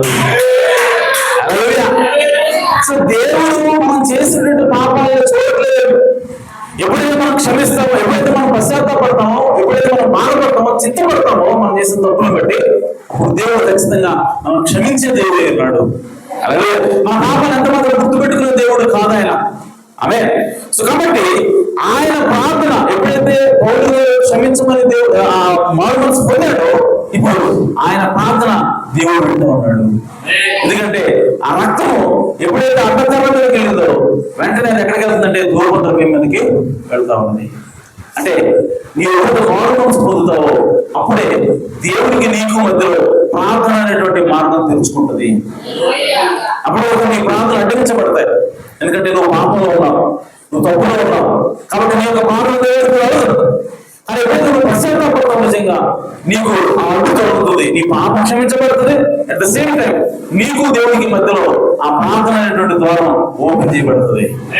అలాగే సో కాబట్టి దేవుడి దగ్గరికి వెళ్ళి మనం ప్రార్థన చేయాలంటే ఖచ్చితంగా మనకి ముందుగా పశ్చాత్తాపము ఉండాలి. మనం చేసిన తప్పుని దేవుడి దగ్గర సిన్సియర్ గా ఒప్పుకోవాలి. ఆమె సో ఇప్పుడు తప్పిపోయిన కుమారుడు వెళ్ళిపోతాం. సో తప్పిపోయిన కుమారుడు ఎప్పుడైతే తను పశ్చాత్తాపడ్డాడో, పశ్చాత్తాపడి నేను వెళ్ళాలి నా తండ్రి దగ్గర చెప్పి అనుకున్నాడు. తండ్రి దగ్గరికి వెళ్ళాడు. ఇప్పుడు తండ్రి దగ్గరికి వెళ్ళి తండ్రి దగ్గరికి ఏ విధంగా చెప్పాలనుకుంటే చెబుతున్నాడు, తండ్రి నేను నీకు వ్యతిరేకంగా పరలోకానికి వ్యతిరేకంగా నేను పాపం చేశాను, నన్ను క్షమిస్తుంది నేను ఎప్పుడైతే అడుగుతున్నాడో ఇప్పుడు తండ్రి కనీసం ఏంటి ఆగి అవునరా నువ్వు చాలా పాడు చేసావు, చాలా ఆస్తిని నాశనం చేసావు, అయినా సరే తప్పలేక తండ్రిని కాబట్టి నేను క్షమిస్తున్నానని చెప్పి అంటున్నాడా? అనలేదు. అసలు అతను ఏం మాట్లాడుతున్నాడో అవన్నీ కూడా పట్టించుకోవట్లా. ఎప్పుడైతే కుమారుడు రావడం అసలు గుర్తు పెట్టుకున్నాడు ఆమె అసలు ఇతను ఈ బాధ్యత మాట్లాడుతున్నాడు. ఎందుకంటే ఇతను ఆల్రెడీ మారు మనసు పొందాడు, బాధతో ఉన్నాడు కాబట్టి తండ్రికి చెబుతా ఉన్నాడు. ఇప్పుడు తండ్రి కనీసం ఈ వెంటనే కూడా వినట్లేదు. వినకుండా ఇప్పుడు ఏం చెప్తున్నాడంటే తన దాసులు అయితే తండ్రి తన దాసులను చూచి ప్రశస్త వస్తువులు త్వరగా చేయడానికి అలాగే వీరి చేతి వందరం పెట్టి పాత్రలకు చెప్పు తొలగించింది. అలాగే సో మనం ఎప్పుడైతే నిజంగా పశ్చాత్తాపడతామో దేవుడు మనల్ని క్షమించమని చెప్పటం ఏమనమాట డైరెక్ట్ గా దేవుడు రంగంలోకి దిగుతాడు. ఆమె దేవుడు మన ప్రార్థనలు మన మొరల్ని దేవుడు ఆలోచించడం ప్రారంభిస్తాడు. దేవుడు మనల్ని హక్కులు నేర్చుకోవడం ప్రారంభిస్తాడు. ఆమె ఎందుకంటే మనం నిజంగా దేవుడి దగ్గర పశ్చాత్తాపడుతున్నాం కాబట్టి. అలాగే కాబట్టి మనం ఖచ్చితంగా మన ప్రార్థన వినాలి అంటే ఖచ్చితంగా మనము దేవుడి దగ్గర క్షమాపణ అడగాలి. నిజంగా పశ్చాత్తాపడాలి. పశ్చాత్తాపడితే ఖచ్చితంగా దేవుడు మన మొర ఆలకిస్తాడు. ఆమేన్. అలాగే ప్రవక్త ఏం చెప్తున్నాడు దీని గురించి? ప్రకటన గ్రంథం 4వ అధ్యాయము అనే వర్తమానం అది ఓకే, అందులో 3వ భాగం. అందులో ప్రవక్త మాట్లాడుతున్నాడు 180 భాగాలు. మనం విశ్వాసంతో నడుస్తున్నాము. కృప అంటే దేవుడు మీకోసం చేసింది, అది నిజం. మీరు దేవుడిని నమ్ముతారు, దేవుడిపై విశ్వాసం ఉంచుతారు, మరియు మీరు విచారపడిన వెంటనే ఆమె ఎప్పుడు విచారపడిన వెంటనే అంటే మీరు చేసిన తప్పుకు పశ్చాత్తాపడిన వెంటనే మీరు ఇప్పటికే క్షమించబడ్డారు. అలాగే దేవుడు ఎప్పుడు క్షమిస్తాడు అని అంటే మీరు దేవుడి దగ్గరికి పోయి అయ్యా నన్ను క్షమించని చెప్పి నువ్వు అడిగి గోదాటి ప్రార్థన చేసి 3-4 రోజుల తర్వాత కాదు. నువ్వు ఎప్పుడైతే నీ హృదయంలో నువ్వు పశ్చాత్తాపడతావో ఆమె నువ్వు ఎప్పుడైతే నువ్వు నీ హృదయంలో బాధపడతావు, నేను చేసి ఉండాల్సింది కాదే ఈ పని, ఈ అబద్ధం చెప్పి ఉండాల్సింది కాదే ఆమె అది ఎప్పుడైతే నువ్వు అడుగు నీ యొక్క హృదయంలో అది బయలుదేరుతుందో అప్పుడే నువ్వు క్షమాపణ పొంది ఉన్నావు. అలాగే అయితే ప్రవక్త ఇంకా కింద మాట్లాడుతున్నాడు. నిన్న ఒక సహోదరుడితో మాట్లాడుతున్నప్పుడు అతను దీని గురించి కొంచెం గందరగోళానికి గురయ్యాడు. అంటే ఈ క్షమాపణ పశ్చాత్తాపం క్షమాపణ దీని గురించి గందరగోళానికి గురయ్యాడు. అప్పుడు నేను ఇలా అన్నాను, చూడు సహోదరుడా, ఒకవేళ నీ భార్య మనసు నొచ్చుకునేలా నువ్వు ఏదైనా మాట్లాడితే వెంటనే నీవు ఆమె కోసం విచారపడతావు. ఫస్ట్ ఏం చేస్తావు? నీ భార్య ఏదో తింటావు, కోపం వచ్చింది తింటావు, తిట్టిన వెంటనే నీకేమనిపిస్తుంది అంటే బాధ అనిపిస్తుంది, అయ్యో నేను అట్లా మాట్లాడేసింది కాదు అని నువ్వు బాధపడతావు, విచారపడతావు. అలా చేసినందుకు నువ్వు బాధపడతావు అంటే నీవు ఇప్పటికే నీ హృదయంలో పశ్చాత్తాపడ్డావు, అది నిజమే. కానీ నీవు ఆమె దగ్గరకు వెళ్ళి ఆ విషయం చెప్పాలి. నీవు ఆమె ఎద్దకు వెళ్ళి ప్రీతమా నేను అలా అన్నందుకు నన్ను క్షమించు అని చెప్పాలి. అప్పుడు నీవు పూర్తిగా పశ్చాత్తాపడినట్లు. ఇప్పుడు దేవుని విషయంలో కూడా అది అలానే ఉంటుంది. సో ప్రవక్త ఏమంటాడంటే, నువ్వు ఎప్పుడైతే బాధపడతావో, నేను చేసిన తప్పుకి నువ్వు ఎప్పుడైతే నువ్వు కుగిపోతావో, అప్పుడే దేవుడు నిన్ను క్షమించినట్టు. కానీ అంతటితో ఆగదు. నువ్వు హృదయంతో బాధపడి మెలగొన్నట్టు కాదు. నువ్వు నిజంగా ఎప్పుడు పశ్చాత్తాపడ్డట్టు, నీ పశ్చాత్తాపం నిజమేది అని ఎప్పుడు తెలుస్తుంది అని అంటే, నీవు దేవుడి దగ్గరికి వెళ్ళి, తండ్రి నన్ను క్షమించు చెప్పి అడగాలి. అడగకుండా దేవుడు క్షమించాడు. కానీ నువ్వు నిజంగా నీ పశ్చాత్తాపం నిజమైనది అయ్యింటే నువ్వేం చేయాలంటే, కేవలం బాధపడుతూ ఆగిపోకుండా నువ్వు దేవుడి దగ్గరికి వెళ్ళి నీ భార్యని ఏ విధంగా నువ్వు భార్యకి తప్పు చేస్తే ఏ విధంగా ఆ దగ్గరికి వెళ్ళి చెప్తావో, అలాగే దేవుడి దగ్గర కూడా నువ్వు వెళ్ళి, తండ్రి నన్ను క్షమించు అని చెప్పాలా. అలాగే అప్పుడే నీవు నిజముగా నీవు పూర్తిగా పశ్చాత్తాప పడినట్లు. ఆమె అలాగే అదే అదే అదే వర్తమానంలో ప్రవక్త ఇంకో కేసు చెప్తున్నాడు. ఒక మనిషి వెళ్ళి, నేను ఆమె మనసు నొప్పించాను అంటే తన భార్య, ఇంకొక ఉన్నాడు వాడు కూడా తన భార్యని నొప్పించాడు. సో నేను ఆమె మనసు నొప్పించాను, అది పెద్ద విషయమే కాదు, ఆమెకు సారీ అని చెబుతారు, కానీ నిజానికి నాకేమీ బాధగా లేదు అని అనుకుంటే అతను ఒక వేషధారి. చూసారా, అది నిజం. అటువంటి దానిని దేవుడు ఎన్నటికీ అంగీకరించడు. మీరు మీ పాపం విషయమై హృదయపూర్వకంగా విచారపడాలి. అలాగే పైపైన విచారపడటం కాదు, హృదయపూర్వకంగా మీరు బాధపడాలి. మీ పాపముల పట్ల మీరు నిజంగా పశ్చాత్తాపడుతున్నారని మీకు తెలిసినప్పుడు, అప్పుడు మారు మనసు పొంది పాప క్షమాపణ నిమిత్తము యేసుక్రీస్తు నామమున బాప్తిసం పొందండి. అప్పుడు మీరు క్షమాపణ పొందుతారు, పరిశుద్ధాత్మను పొందుతారు. చూడండి, ఇది ఎంత సరళమో దేవుడు దీనిని అంత సరళంగా చేశారు. హల్లెలూయా. కాబట్టి ఈరోజు మనం పశ్చాత్తాపడటం అంటే అర్థం ఏంటంటే, కేవలం మన మనసులో బాధపడి మన వెళ్ళిపోవడం కాదు. నువ్వు నిజంగా పశ్చాత్తాపడితే దేవుడి దగ్గరికి వెళ్ళి క్షమాపణ అడుగుతావు. నువ్వు ఉపవాసం ఉండి ప్రార్థన చేస్తావు. హల్లెలూయా. పోటీ చేసినట్టుగా నువ్వు కూడా ఏం చేస్తావు? ఉపవాసం ఉండి ప్రార్థన చేస్తావు. ప్రభువును క్షమించని చెప్పి దేవుడిని అడుగుతావు. ఆమేన్. సో ఆ విధంగా మనం పశ్చాత్తాపడాలని దేవునికి వాక్యము తెలియజేస్తా ఉంది. అలాగే ఇప్పుడు మన యొక్క ప్రార్థన దేవుని సన్నిధికి వెళ్ళాలి అంటే మనకి పశ్చాత్తాపడాలి, నంబర్ 1. రెండవది, మనకి దేవుని యొక్క రక్తం కూడా ఉండాలి. ఆమె దేవుని యొక్క రక్తం మనతో పాటు ఉండాలి. దేవుని యొక్క రక్తం లేకుండా నీ యొక్క ప్రార్థన దేవుడి దగ్గరికి వెళ్ళదు. అలాగే ఎందుకంటే మనము ఎప్పుడు దేవుడి దగ్గరికి ధైర్యంగా వెళ్తాం, మనం ఎప్పుడు దేవుడి దగ్గరికి వెళ్ళడానికి ధైర్యం కలిగి ఉంటాం అని అంటే, ఏప్రిల్ రాసిన పత్రిక 10వ అధ్యాయంలో ఈ విధంగా రాయబడింది. సహోదరులారా, యేసు మన కొరకు ప్రతిష్ఠించిన మార్గమున అనగా నూతనమైనది, జీవగలది, ఆయన శరీరమును తెర ద్వారా ఏర్పరచబడినది ఆయన మార్గమున ఆయన రక్తం వలన, ఆయన రక్తం వలన పరిశుద్ధ స్థలమునందు ప్రవేశించడానికి మనకు ధైర్యం కలిగినది. ఆమె.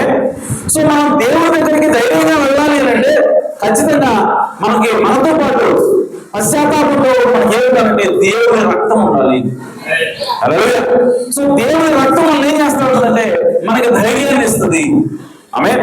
సో ఇప్పుడు దేవుడి రక్తము చూడండి, చూడు అనే వర్తమానంలో పంపుతున్నాడు, మీ ప్రార్థనలు నేరుగా వాటి గమ్యస్థానానికి చేరుతాయి, ఎందుకంటే అవి మిమ్మల్ని పవిత్రపరిచే యేసు రక్తంలో సమర్పించబడుతున్నాయి. సో నీ ప్రార్థన డైరెక్ట్ గా దేవుడి దగ్గరికి వెళ్ళాలి అంటే నీ ప్రార్థన యేసుక్రీస్తు రక్తంలో వెళ్ళాలి. నీ ప్రార్థనకి యేసుక్రీస్తు రక్తంలో తోడవాలి. అప్పుడే నీ ప్రార్థన దేవుడి దగ్గరికి వెళ్తుంది. అలాగే మీరు ఎక్కడ ఒక్క పాపము కానీ లేదా మచ్చ కానీ ఉండదు, అది నిజం. అలా ఉండడానికి వీలు లేదు. ఆ క్లోరాక్స్ అంటే యేసుక్రీస్తు రక్తం, ఆమె ఆ శుద్ధి చేసే ద్రవం నాకు మరియు దేవునికి మధ్య ఉన్నంత కాలము ఆయన నా పాపాన్ని ఎలా చూడగలడు, ఆయన అది ఎలా చేయగలడు. సో ఈరోజు నీ యొక్క ప్రార్థన దేవుడి దగ్గరికి వెళ్ళాలి అంటే నీకు దేవుడికి మధ్య ఏమవ్వాలంటే యేసుక్రీస్తు రక్తం ఉండాలి. అప్పుడు మాత్రమే నీ పాపము ఆ రక్తం గుండా వెళ్ళినప్పుడు ఆ పాపాన్ని దేవుడి యొక్క రక్తం ఏం చేస్తాడంటే తీసేస్తాడు. అలాగే సో కాబట్టి దేవుని యొక్క రక్తం లేకుండా నీ ప్రార్థన దేవుని దగ్గరికి వెళ్ళలేదు. కాబట్టి దేవుని యొక్క రక్తం కూడా మనకి ఉండాలి. అయితే ప్రియ సోదరి సోదరా, దేవుని యొక్క రక్తం అంటే ఏంటి? ఆమేన్. దేవుని యొక్క రక్తము, దేవుని యొక్క వాక్యం రాబడింది, హేబేలు కంటే మరి శ్రేష్టంగా పలుకు ప్రోక్ష రక్తములకు మీరు వచ్చి ఉన్నారు. సో దేవుని యొక్క రక్తం ఏం చేస్తుందంటే మాట్లాడుతుంది. ఎందుకు దేవుని యొక్క రక్తం మనకు అవసరం మన పాత్రలతో పాటు అని అంటే, దేవుని రక్తం మాట్లాడుతుందంట.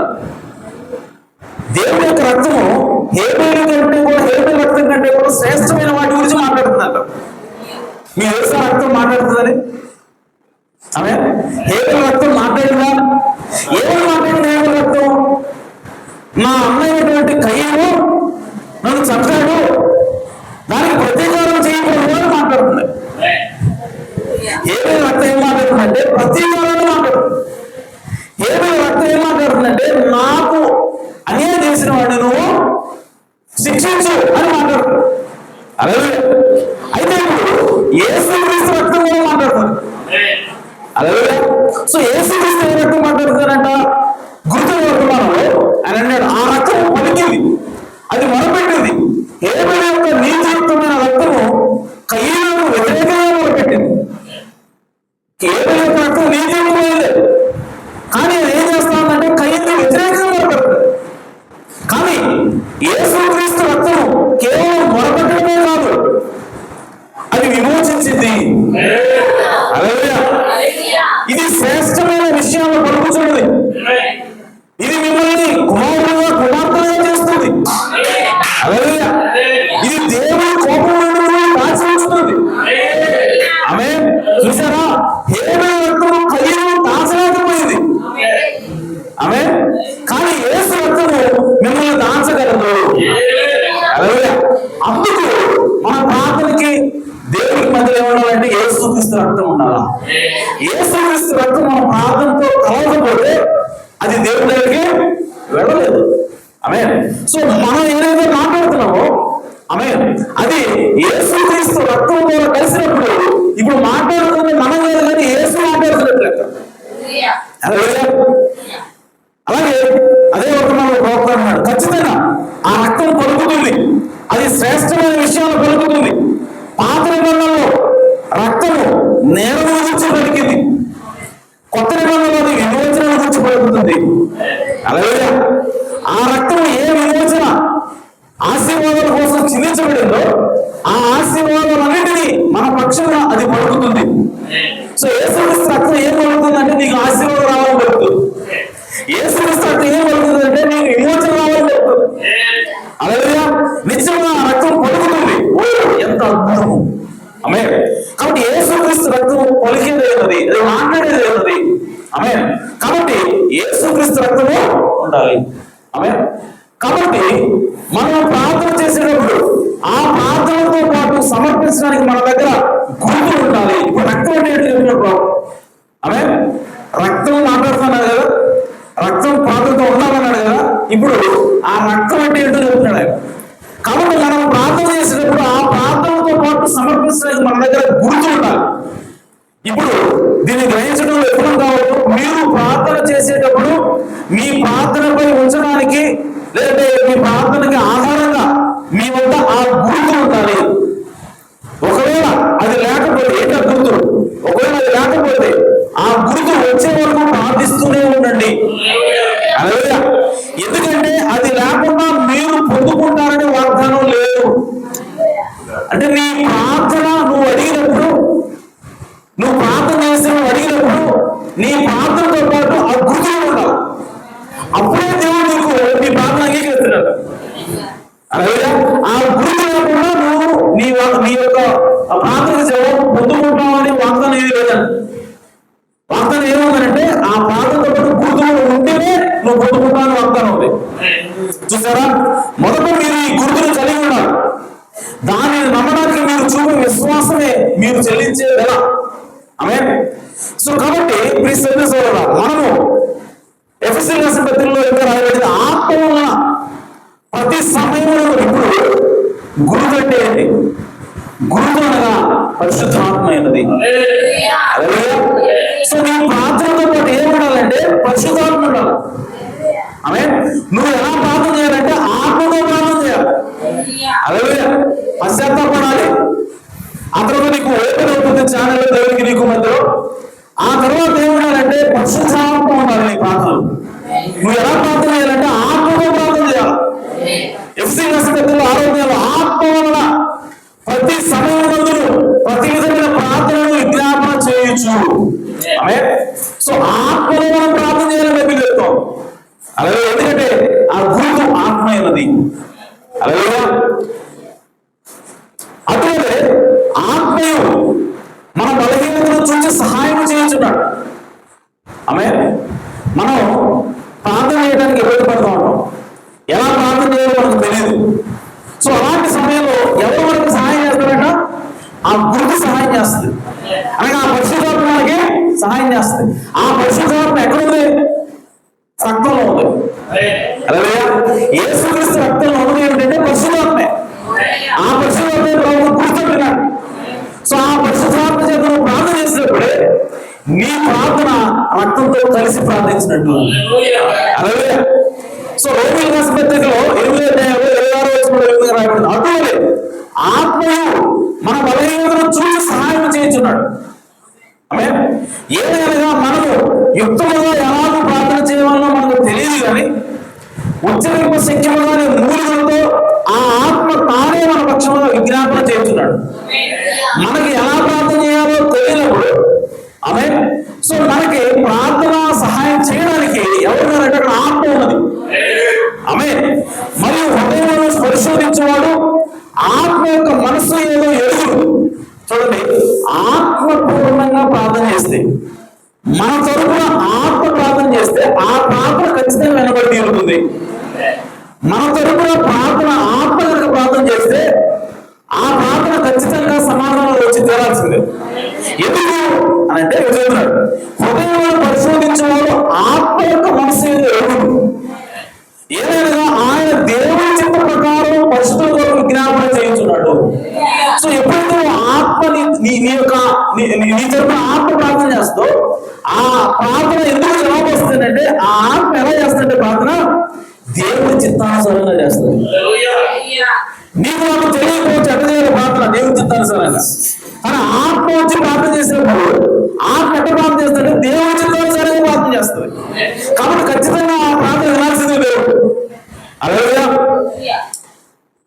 కాబట్టి ఈరోజు ఆయన మనం ఏది అడిగినా సరే ఆత్మానుసారంగా ఏది అడిగినా సరే ఖచ్చితంగా ఆయన మనకి దయచేస్తాడు. సో ఆత్మతో మనం ప్రార్థన చేయాలి. ఎందుకంటే ఆత్మ దేవుని చిత్తానుసారంగా ప్రార్థన చేస్తుంది. అమే సో ఇప్పుడు ప్రవక్త అన్నాడు, అసలు దేవుని చిత్తం అంటే ఏంటి? దేవుని చిత్తానుసారంగా ప్రార్థన చేయాలి, అప్పుడే మన ప్రార్థన వినపడుతుందని బైబిల్లో చెప్పారు. బాగానే ఉంది. అసలు దేవుని చిత్తం అంటే ఏంటి? దేవుని చిత్తాన్ని ఎలా కనుక్కోవాలి? దేవుని చిత్తం ఎక్కడ ఉంటుంది? అసలు దేవుని చిత్తం అంటే ఏంటి?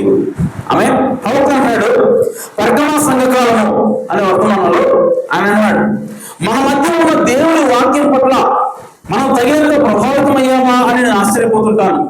ఇక్కడ ఒక ఆలోచనను మీకు అందిస్తాను. మనం ఎలా ప్రార్థిస్తాము? మనం యేసు నామములో ప్రార్థిస్తాం, అవునా? ప్రతి ప్రార్థన ఆయన నామంలోనే ఉండాలి, లేదంటే దానికి జవాబు రాదు. అయినప్పటికీ 1 యోహాను 5:14 మనకి ఇలా చెప్పబడింది, ఆయనను బట్టి మనకు కలిగిన ధైర్యం ఏదనగా ఆయన చిత్తానుసారంగా మనం ఏది అడిగినను ఆయన మనకు మన మనవి ఆలోచించున్నది. అంటే దేవుని చిత్తానుసారంగా మనం ఏది అడిగినా సరే దేవుడు ఏం చేస్తాడు? మనం ఖచ్చితంగా దాన్ని ఇవ్వాల్సిందే. సో దేవుని చిత్తానుసారంగా నువ్వు అడిగితే దాన్ని ఇవ్వకుండా దేవుడు ఉండలేడు, ఖచ్చితంగా ఇస్తాడు. ఇప్పుడు ప్రశ్న ఏంటంటే కోరుకున్నాడు, దేవుని చిత్తం ఏంటి? ఇది బాగానే ఉంది, దేవుని చిత్తానుసారంగా ప్రార్థన చేస్తే అవకాశం అందరూ తెలుసు. మరి దేవుని చిత్తం అంటే ఏంటి? అలాగే దేవుని చిత్తం అంటే ఏంటి అని అడుగుతున్నాడు ఆయన. ఇప్పుడు ఆయన చిత్తాన్ని తెలుసుకోవడానికి కేవలం ఒకే ఒక మార్గం ఉంది, అది దేవుని వాక్యం మాత్రమే. అలాగే సో ఈరోజు దేవుని చిత్తం ఏంటి ఏంటంటే దేవుని వాక్యమే. సో దేవుని వాక్యంలో ఎలా ఉందో అలా కనుక నువ్వు ప్రార్థన చేస్తే, దేవుని వాక్యానుసారంగా నువ్వు ప్రార్థన చేస్తే ఖచ్చితంగా నీ యొక్క ప్రార్థన జవాబు వచ్చి తీరుతుంది. ఆమేన్. ఇది మీకు అర్థం కావాలని చెప్తాను. ఒకరోజు ఒక ఆమె ప్రార్థన చేస్తుంది. ఆమె విధవరాలు. ఆమెకు ఒక కుమారుడు ఉన్నాడు. ఆ కుమారుడు పిచ్చి పట్టి ఎలా విధంగా ప్రవర్తిస్తూ ఉన్నాడు, చనిపోయే స్థితిలో ఉన్నాడు. ఆమె ప్రార్థన చేస్తుంది. ఆమె ఒక నీకుడు, ఒక నవజాతీయుడు. ఆమె ప్రార్థన చేస్తుంది. ఆమె ఏమని ప్రార్థన చేస్తుందని అంటే, ఇప్పుడు నాకు ఒక సమస్య వచ్చింది, నా కుమారుడు చావుకుంటూ ఉన్నాడు, ఇప్పుడు ఈ సమస్య నుంచి నేను బయటపడాలి, ఇప్పుడు దేవుడికి ప్రార్థన చేయాలి, ఇప్పుడు దేవుడికి ఎట్లా ప్రార్థన చేయాలి నేను అని ఆమె ఆలోచన చేసినప్పుడు ఆమెకు ఏం ఆలోచన వచ్చిందంటే, నేను వివరాలు కదా, బైబిల్ వివరాలు ఉన్నారా? అలాగే సో ఆ విధవానికి కుమారుడు చనిపోయే స్థితిలో ఎవరైనా ఉన్నారా? ఆమె సో వాళ్ళ దగ్గరికి వెళ్ళినా ఆమె ఒక వివరాలు కనపడింది. ఆ వివరాలు కూడా కుమారుడు ఉన్నాడు బైబిల్. ఆ కుమారుడు కూడా సామాజికంలో ఉన్నాడు.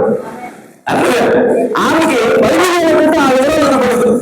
ఇప్పుడు ఏం ప్రార్థన చేయడం ప్రారంభించింది. ఎలాగంటే బైబిల్ వివరాల దగ్గరికి వెళ్ళి వివరాలు తీసుకుని అంటుంది, అయ్యా తండ్రి, నీవు ఎలా లేదు నిరంతరం ఏకరీతిగా దేవుడు కదా, నువ్వు నిన్న ఎలా ఉన్నావో ఈ రోజు కూడా అలాగే ఉన్న దేవుడివి, నువ్వు నిన్న ఏ విధంగా సహాయం చేసావో ఈ రోజు కూడా ఆ విధంగా సహాయం చేయగల దేవుడు.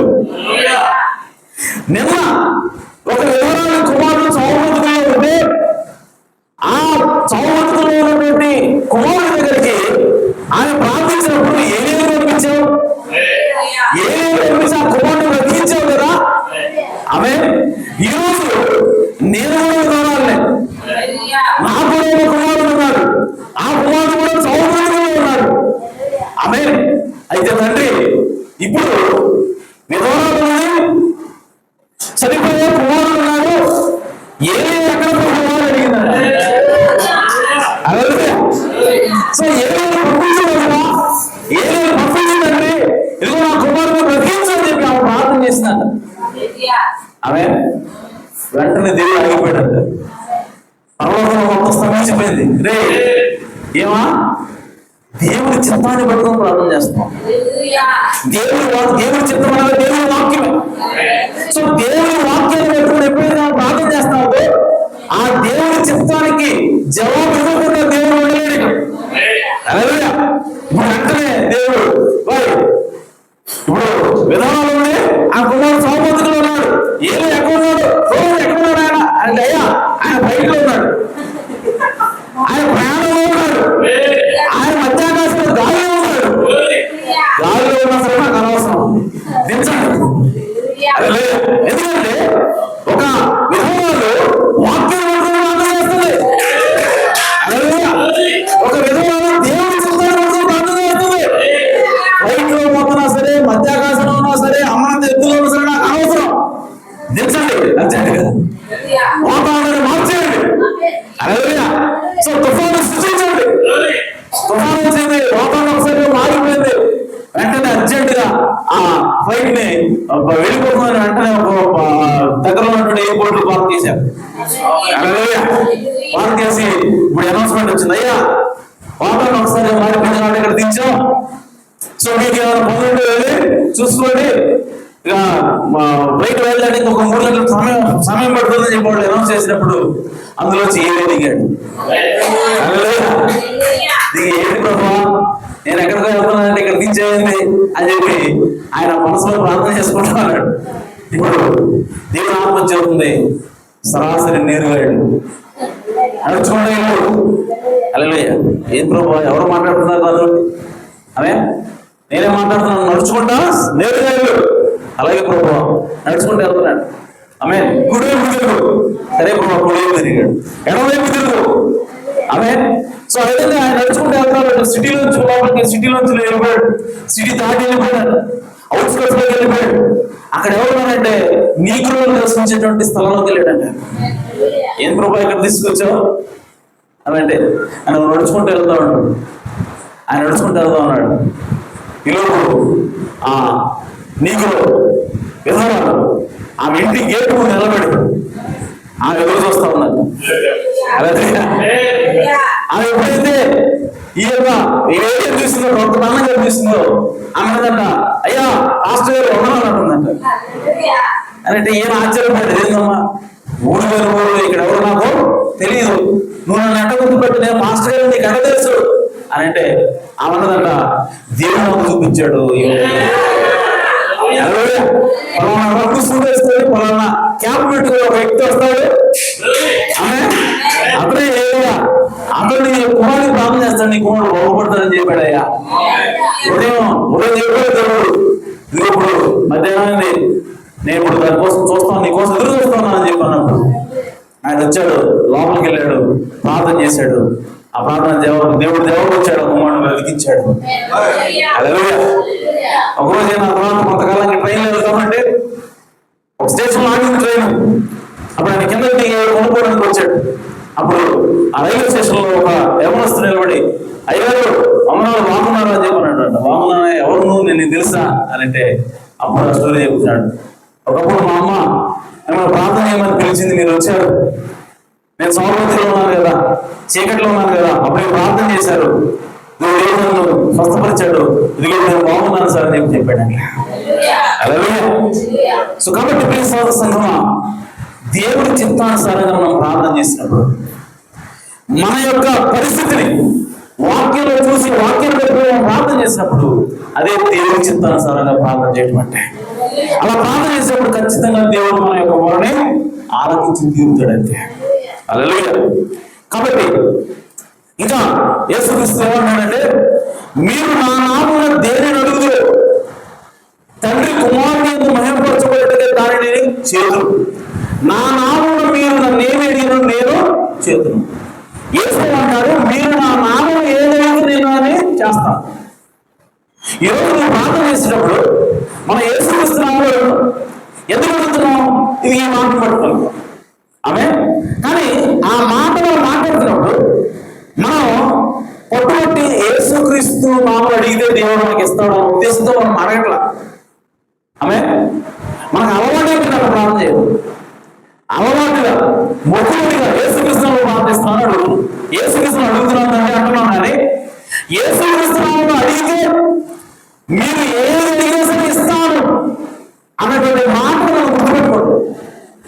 సో కాబట్టి ఈ రోజు నుంచి మనం ప్రార్థన చేసినప్పుడు ఏమేమి గుర్తుపెట్టుకోవాలంటే, యేసుక్రీస్తు నామములో నీ తండ్రిని ఏది అడిగినా సరే నేను నీకు దాన్ని దయచేస్తాను. సో కాబట్టి ఈరోజు దేవుడు నీ ప్రార్థన వినాలి అంటే ఆమె ఫస్ట్ నువ్వు నీ యొక్క పాపాలను దేవుడి దగ్గర ఒప్పుకోవాలి. ఆ తర్వాత దేవుడి చిత్తానుసారంగా నువ్వు అడగాల. ఆమె ఆ తర్వాత యేసుక్రీస్తు నామములో అడగాల. ఎందుకంటే యేసుక్రీస్తు నామములో నీవు నన్ను ఏది అడిగినా సరే నేను చేస్తాను. ఆమె సో కాబట్టి ఈ సోదరులారా, ఖచ్చితంగా యేసుక్రీస్తు నామములో అడిగిన ప్రతిదానికి కూడా దేవుడు మనకి ఇచ్చి తీరుతాడు. అంతే, నువ్వేం చేసిన అవసరం లేదు, యేసుక్రీస్తు అడుగు, దేవుడు ఇస్తాడు. అయితే ఒక్కొక్కసారి మనకి ఎలా ఉంటుందంటే, ప్రవక్త అన్నాడు, ఒక్కొక్కసారి దేవుడు అడుగుతాం కానీ దేవుడు మనకి జవాబు ఇవ్వలేదంటాం. అడిగి కూడా దేవుడు మనకి జవాబు ఇవ్వలేదంటాం. కానీ దేవుడు జవాబు ఇవ్వకుండా ఉండడం అంటాడు. నువ్వు అడిగితే ఖచ్చితంగా దేవుడు జవాబు ఇచ్చి తీరుతాడు. దేవుడు జవాబు ఇవ్వకుండా ఎప్పుడు ఉన్నాడు. కానీ దేవుడు ఒక్కోసారి ఏం జవాబు ఇస్తాడంటే వద్దంటాడు. అలాగే నువ్వు కాలు కోసం అడుగుతూ ఉంటావు, కానీ దేవుడు ఏమంటాడంటే వద్దు అంటాడు. కానీ మనం ఏం చేస్తే దేవుడు నాకు ఇస్తాడని ఉద్దేశిస్తే అడుగుతాం. కానీ దేవుడు వద్దు అన్నందుకు మనం ఏమనుకుంటా ఉంటే దేవుడు నాకు జవాబు ఇవ్వలేదు అనుకుంటా ఉంటాం. ఆమె ప్రవక్త అంటాడు, వద్దు అన్న మాట కూడా దేవుడు జవాబు ఇచ్చినట్టే. నీ ప్రార్థనకి దేవుడు వద్దు అన్నప్పుడు అది దేవుడు జవాబు ఇచ్చినట్టే. అలాగే ఎందుకంటే దేవుడు అవును అంటే నీకు ఎంత సంతోషపడతావో నువ్వు అడిగిన దానికి, దేవుడు కాదు అంటే కూడా ఆమె నువ్వు అంతే సంతోషపడాలి. అలాగే ఎందుకంటే దేవుడు నీకు జవాబు ఇస్తానని వాగ్దానం చేశాడు. నువ్వు అడిగితే దేవుడు జవాబు ఇస్తానన్నాడు, ఆయన జవాబు ఇస్తాడు. దేవుడి యొక్క అవునికి ఎంత ప్రాధాన్యత ఉందో కావుకు అంతే ప్రాధాన్యత ఉంది. హల్లెలూయా. కాబట్టి నీకు దేవుడు కావు అన్నాడంటే నువ్వు పొందుకుంటే నీకేమో నష్టం ఉంటుంది కావాలా, అందుకోసం దేవుడు వద్దంటున్నాడు. కాబట్టి దానికి లోపల మనం ఆగిపోవాల్సిందే, బాధపెట్టుకోవద్దు. సో కాబట్టి దేవుడిని ప్రార్థన చేసిన మనం ఎలా ప్రార్థన చేయాలంటే, ప్రభువా నీ చిత్తమైతే ఇవ్వు ప్రభు. హల్లెలూయా. మనం ఏం ప్రార్థన చేయాలి? నీ చిత్తమైతే ఇవ్వు అని అడగాలి. అప్పుడు దేవుడు ఇష్టమైతే ఎస్ అంటాడు, లేదంటే నో అంటాడు. అప్పుడు మనము ఖచ్చితంగా దేవుడు మనం అంగీకరించగలుగుతాము. ఆమేన్. కాబట్టి ప్రియ సంగమా, మనం ప్రార్థన చేసేటప్పుడు ఖచ్చితంగా యేసుక్రీస్తు నామములో ప్రార్థన చేయాలి. ఎందుకంటే యేసుక్రీస్తు నామములో ప్రార్థన చేస్తున్నామంటే ప్రార్థన చేసేది మనం కాదు, కానీ యేసుక్రీస్తు ప్రార్థన చేస్తున్నట్లయితే. హల్లెలూయా. యేసుక్రీస్తు నామములో ప్రార్థన చేస్తున్నామంటే మనం యేసుక్రీస్తు ముందు పెట్టి మన వెనకాల ఉన్నట్లేక. అప్పుడు అడుగుతున్నది ఎవరంటే మనం అడుగుతున్నాం, కానీ ఎవరి ద్వారా అడుగుతున్నాం? యేసుక్రీస్తు ద్వారా అడుగుతున్నాం. కాబట్టి ఇప్పుడు దేవుడికి ఎలా కనపడుతుందంటే యేసుక్రీస్తు అడుగుతున్నాడు కనపడుతుంది. కాబట్టి ఖచ్చితంగా దేవుడు దాన్ని అంగీకరించి దేవుడు దాన్ని జవాబు దయచేసి తీరుతాడు. కాబట్టి మనం ప్రార్థన చేసేటప్పుడు యేసుక్రీస్తు ప్రార్థన చేస్తున్నాము అంటే అర్థం దేవుడు ఖచ్చితంగా మనం ఆలోచిస్తాడన్న నమ్మకం మనకు ఉండాలి. ఆ నమ్మకం లేకుండా మొక్కుబడి చేయదు ప్రార్థన, ఆ విశ్వాసం లేకుండా ప్రార్థన చేయదు. ఒకవేళ నీకు విశ్వాసం లేదా, ఆమె నువ్వు ప్రార్థన చేయడం ఆపేసి ఆ ప్రార్థన చేయడం, నీకు విశ్వాసం వస్తేనే ప్రార్థన చేయి. ఎందుకంటే దేవుడు ఇస్తాడు, దేవుడు నాకు జవాబిస్తాడు, దేవుడు నాతో మాట్లాడతాడు అన్నటువంటి విశ్వాసం ఉన్నప్పుడే దేవుడి దగ్గర నుంచి పొందుకోగలుగుతాము. ఆమేన్. కాబట్టి ఇప్పుడు ఫర్ ఎగ్జాంపుల్ థామస్ గారి దగ్గర వాటర్ బాటిల్, ఆయన ఎవరో నాకు తెలియదు అనుకున్నాం. తెలియకుండా నేను ఎలా అడుగుతాను ఆయన దగ్గరికి వెళ్ళి? ఇస్తాడో లేదో అన్న అవగాహనతో నేను అడుగుతాను. అప్పుడు నా సంభాషణ ఎలా ఉంటుందంటే డైరెక్ట్ పోయి థామస్ గారు బాటిల్ అని అన్నాం.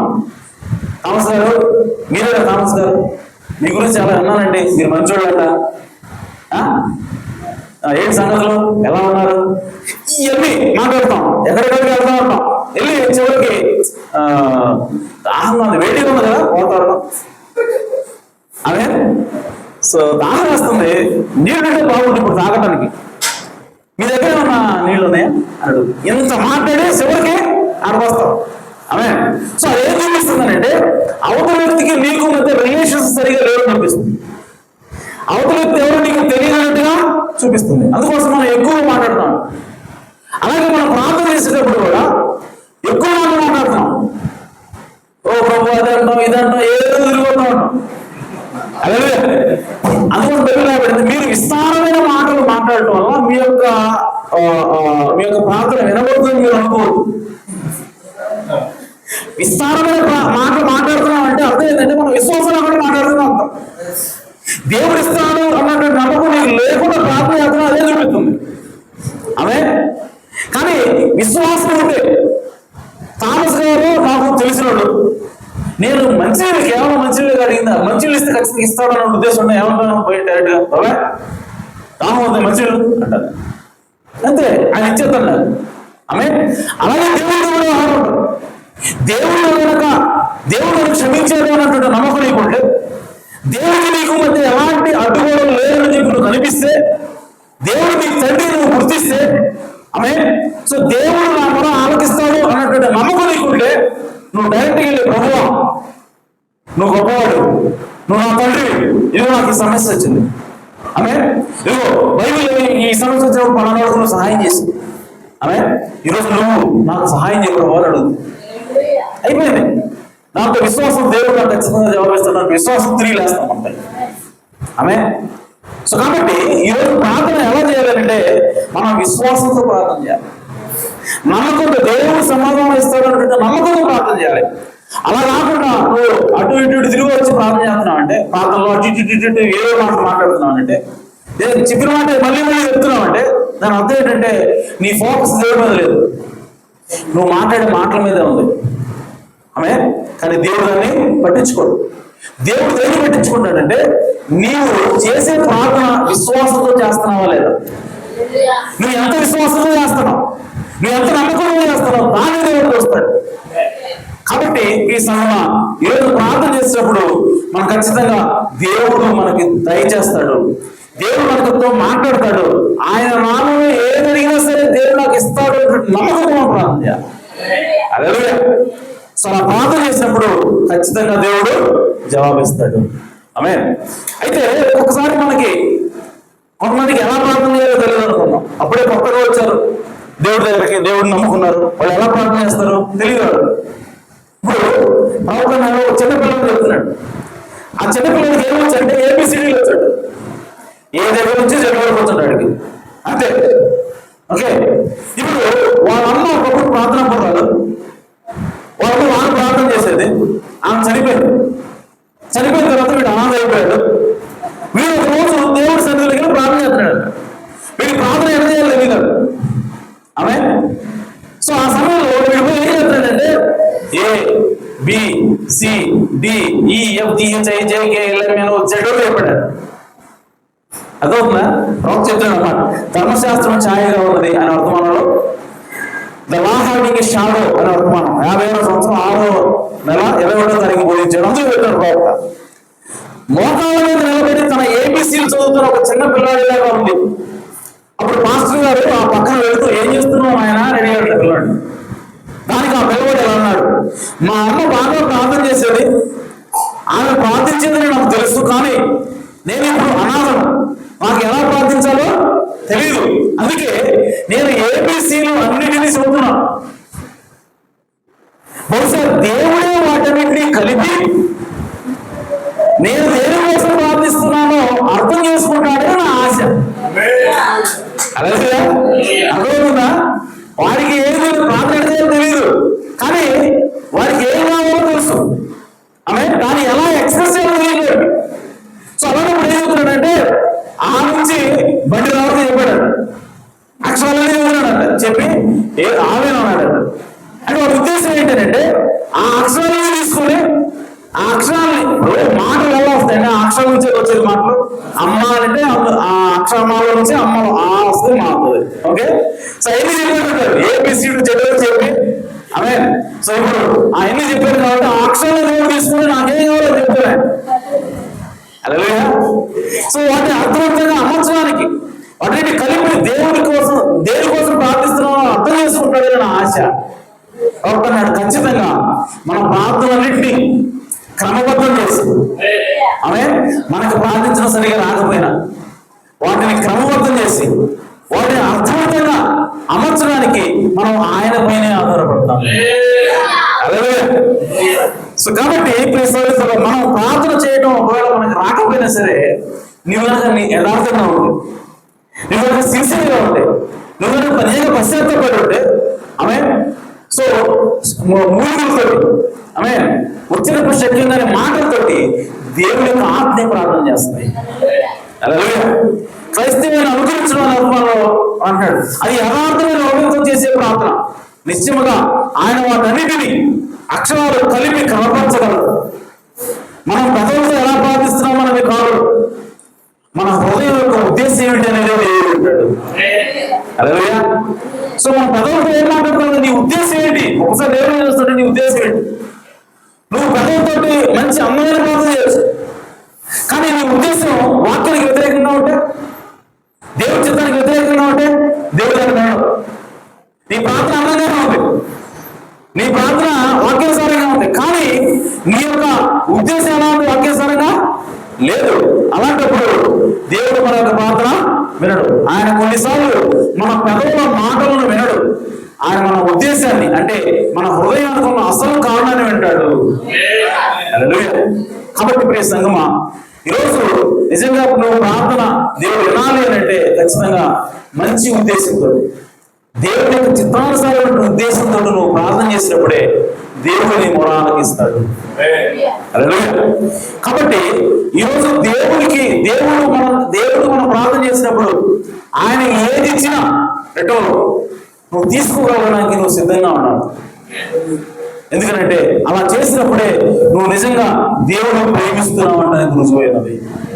నువ్వు నిజంగా దేవుడు ప్రేమిస్తే నువ్వు చేసే ప్రార్థన నువ్వు ఏదైతే అడుగుతున్నావో దాన్ని కాకుండా అది నేను ఇవ్వనంటే నువ్వు ఎంతమాత్రం కూడా బాధపడవు. ఎందుకంటే దేవుడి చిత్తానికి నువ్వు ఎక్కువ ప్రాధాన్యత ఇస్తున్నావు. కాబట్టి ప్రియ సంగమా, ఈరోజు దేవుడు మన ప్రార్థన వినాలి అంటే మనం ఖచ్చితంగా పశ్చాత్తాపడాలి, మారు మనసు పొందాలి. ఆ తర్వాత మన ప్రార్థనతో పాటు యేసుక్రీస్తు రక్తాన్ని కలపాలి, అనగా పరిశుద్ధాత్మని కలపాలి, అనగా మనం ఆత్మతో ప్రార్థన చేయాలి. ఆత్మతో ప్రార్థన చేసినప్పుడు మనం దేవుడు ఎలా ప్రార్థన చేస్తామంటే వాక్యానుసారంగా ప్రార్థన చేస్తాం, దేవుడి చిత్తానుసారంగా ప్రార్థన చేస్తాం.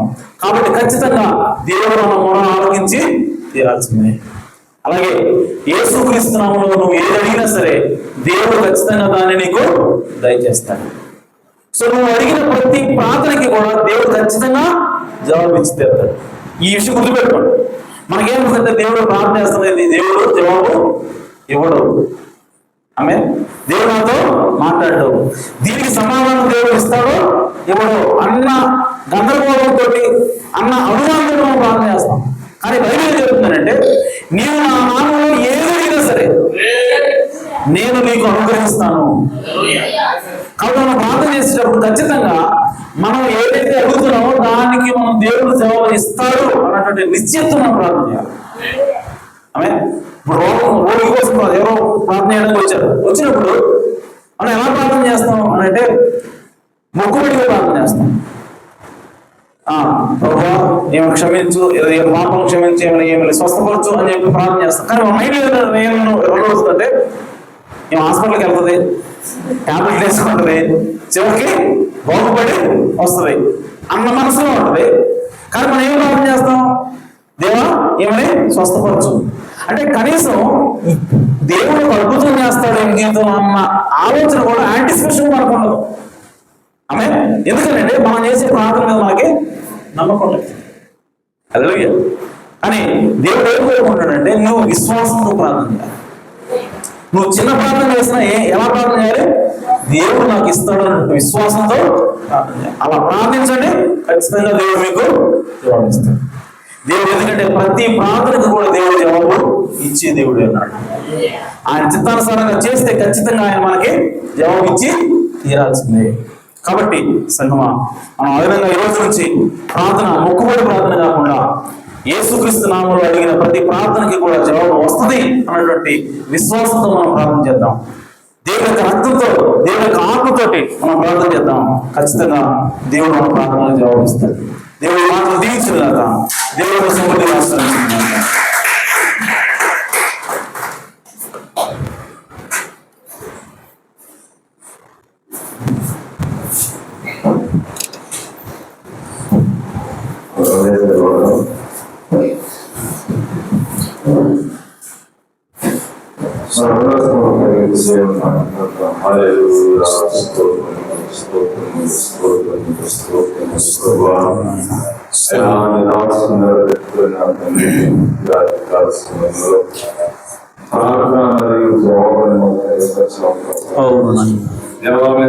ఎలా చేయాలో ఎలా చేస్తున్నా తండ్రి, మా ప్రార్థన తండ్రి నీ వాక్యానుసారంగా ఉంటుందో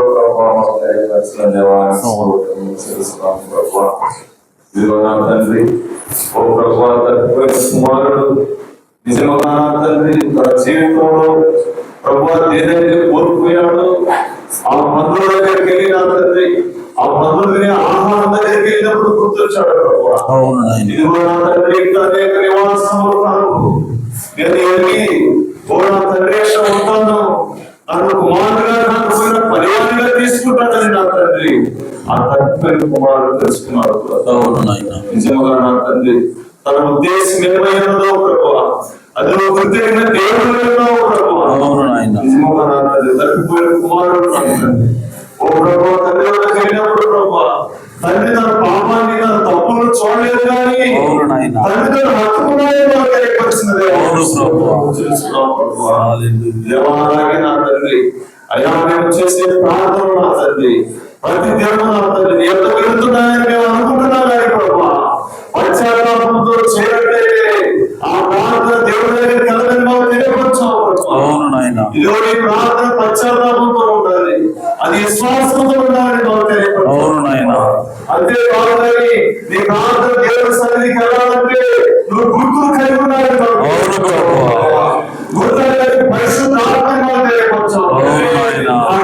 కలిగినప్పుడు ఆ పరిశుద్ధాత్మే ప్రార్థిస్తుంది, మార్గం చూపిస్తుంది. అవునాయనా. ఎన్నో గొప్ప సంగతులు మాకు తెలియపరచాలి. అవును ప్రభా. ప్రార్థన ఎలా చేయాలో, ప్రార్థన అందరినీ ఎలా చేస్తున్నారు తండ్రి, నువ్వు అంగీకరిస్తావు. మొక్కుబడిగా కాదు కానీ నీకు మొక్కుబడిగా మొక్కుబడిగా అయితే నువ్వు ప్రార్థన చేయగలవు. నీకు విశ్వాసం ఉన్నప్పుడు ప్రార్థన చేయగలవు. విశ్వాసం ఉన్నప్పుడు నువ్వు ప్రార్థించినప్పుడు ఆ ప్రార్థన ఖచ్చితంగా జవాబిస్తాడు దేవుడు. ఇదిగో ఈ ప్రార్థన దేవుడి దగ్గర అడిగినప్పుడు అది నీకు వ్యతిరేకంగా ఉన్నప్పటికీ కూడా అది నీ మేలు కోసమే అది దేవుడి చిత్తమే నాకు తెలియపరచు. అవును ప్రభా. ఎన్నో సంగతులు మాకు తెలియపరచావు ప్రభా. వాక్యాన్ని పట్టుకొని ప్రార్థించినప్పుడు పంపించాను కదా.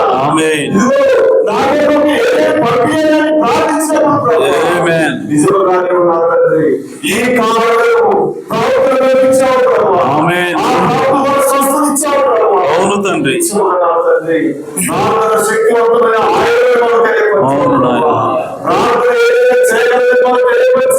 అవును నాయన. అయ్యా గొప్ప ప్రార్థనలు కాదు, పశ్చాత్తాపంతో ప్రార్థించే ఆ గొప్ప జ్ఞానాన్ని మాకు దయచేయండి. అవును నాయన. పరిశుద్ధాత్మ దయచేయండి ప్రభు. అవును నాయన.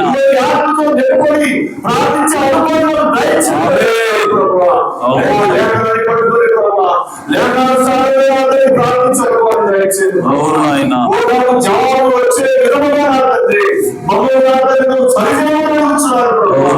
అడ్డుగా మార్చున్నారు ఉంచున్నారు అవును తండ్రి. పరిశుద్ధాత్మ అయా ప్రార్థనకు జవాబు దయచేయమని ఉంచున్నారు ప్రభు. ప్రతి దినమున తండ్రి ఒక్కొక్కరుగా కాదు కానీ ప్రభు అయా నీకు ఇష్టకరమైనటువంటి ప్రార్థనకు దయచేయమని ఉంచున్నారు. పరిశుద్ధాత్మ నింపమని ఉంచున్నారు ప్రభు. హల్లెలూయా. స్తోత్రములు. నేను ప్రేమించుచున్నాను నా ప్రభువును, ఎందుకనగా ఆయనే మొదటిగా నన్ను ప్రేమించెను. ఎందుకనగా ఆయనే మొదటిగా నన్ను ప్రేమించెను. నా రక్షణను కొరెను. ఆ కల్వరి వృక్షముపైనే నా రక్షణను కొరెను. ఆ కల్వరి వృక్షముపైనే నేను ప్రేమించుచున్నాను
నిజముగా ఈ రాత్రికాల సమయంలో మేము ఏ విధంగా ప్రార్థించాలో మాతో తేటగా మాట్లాడినందుకే స్తోత్రము నాయన.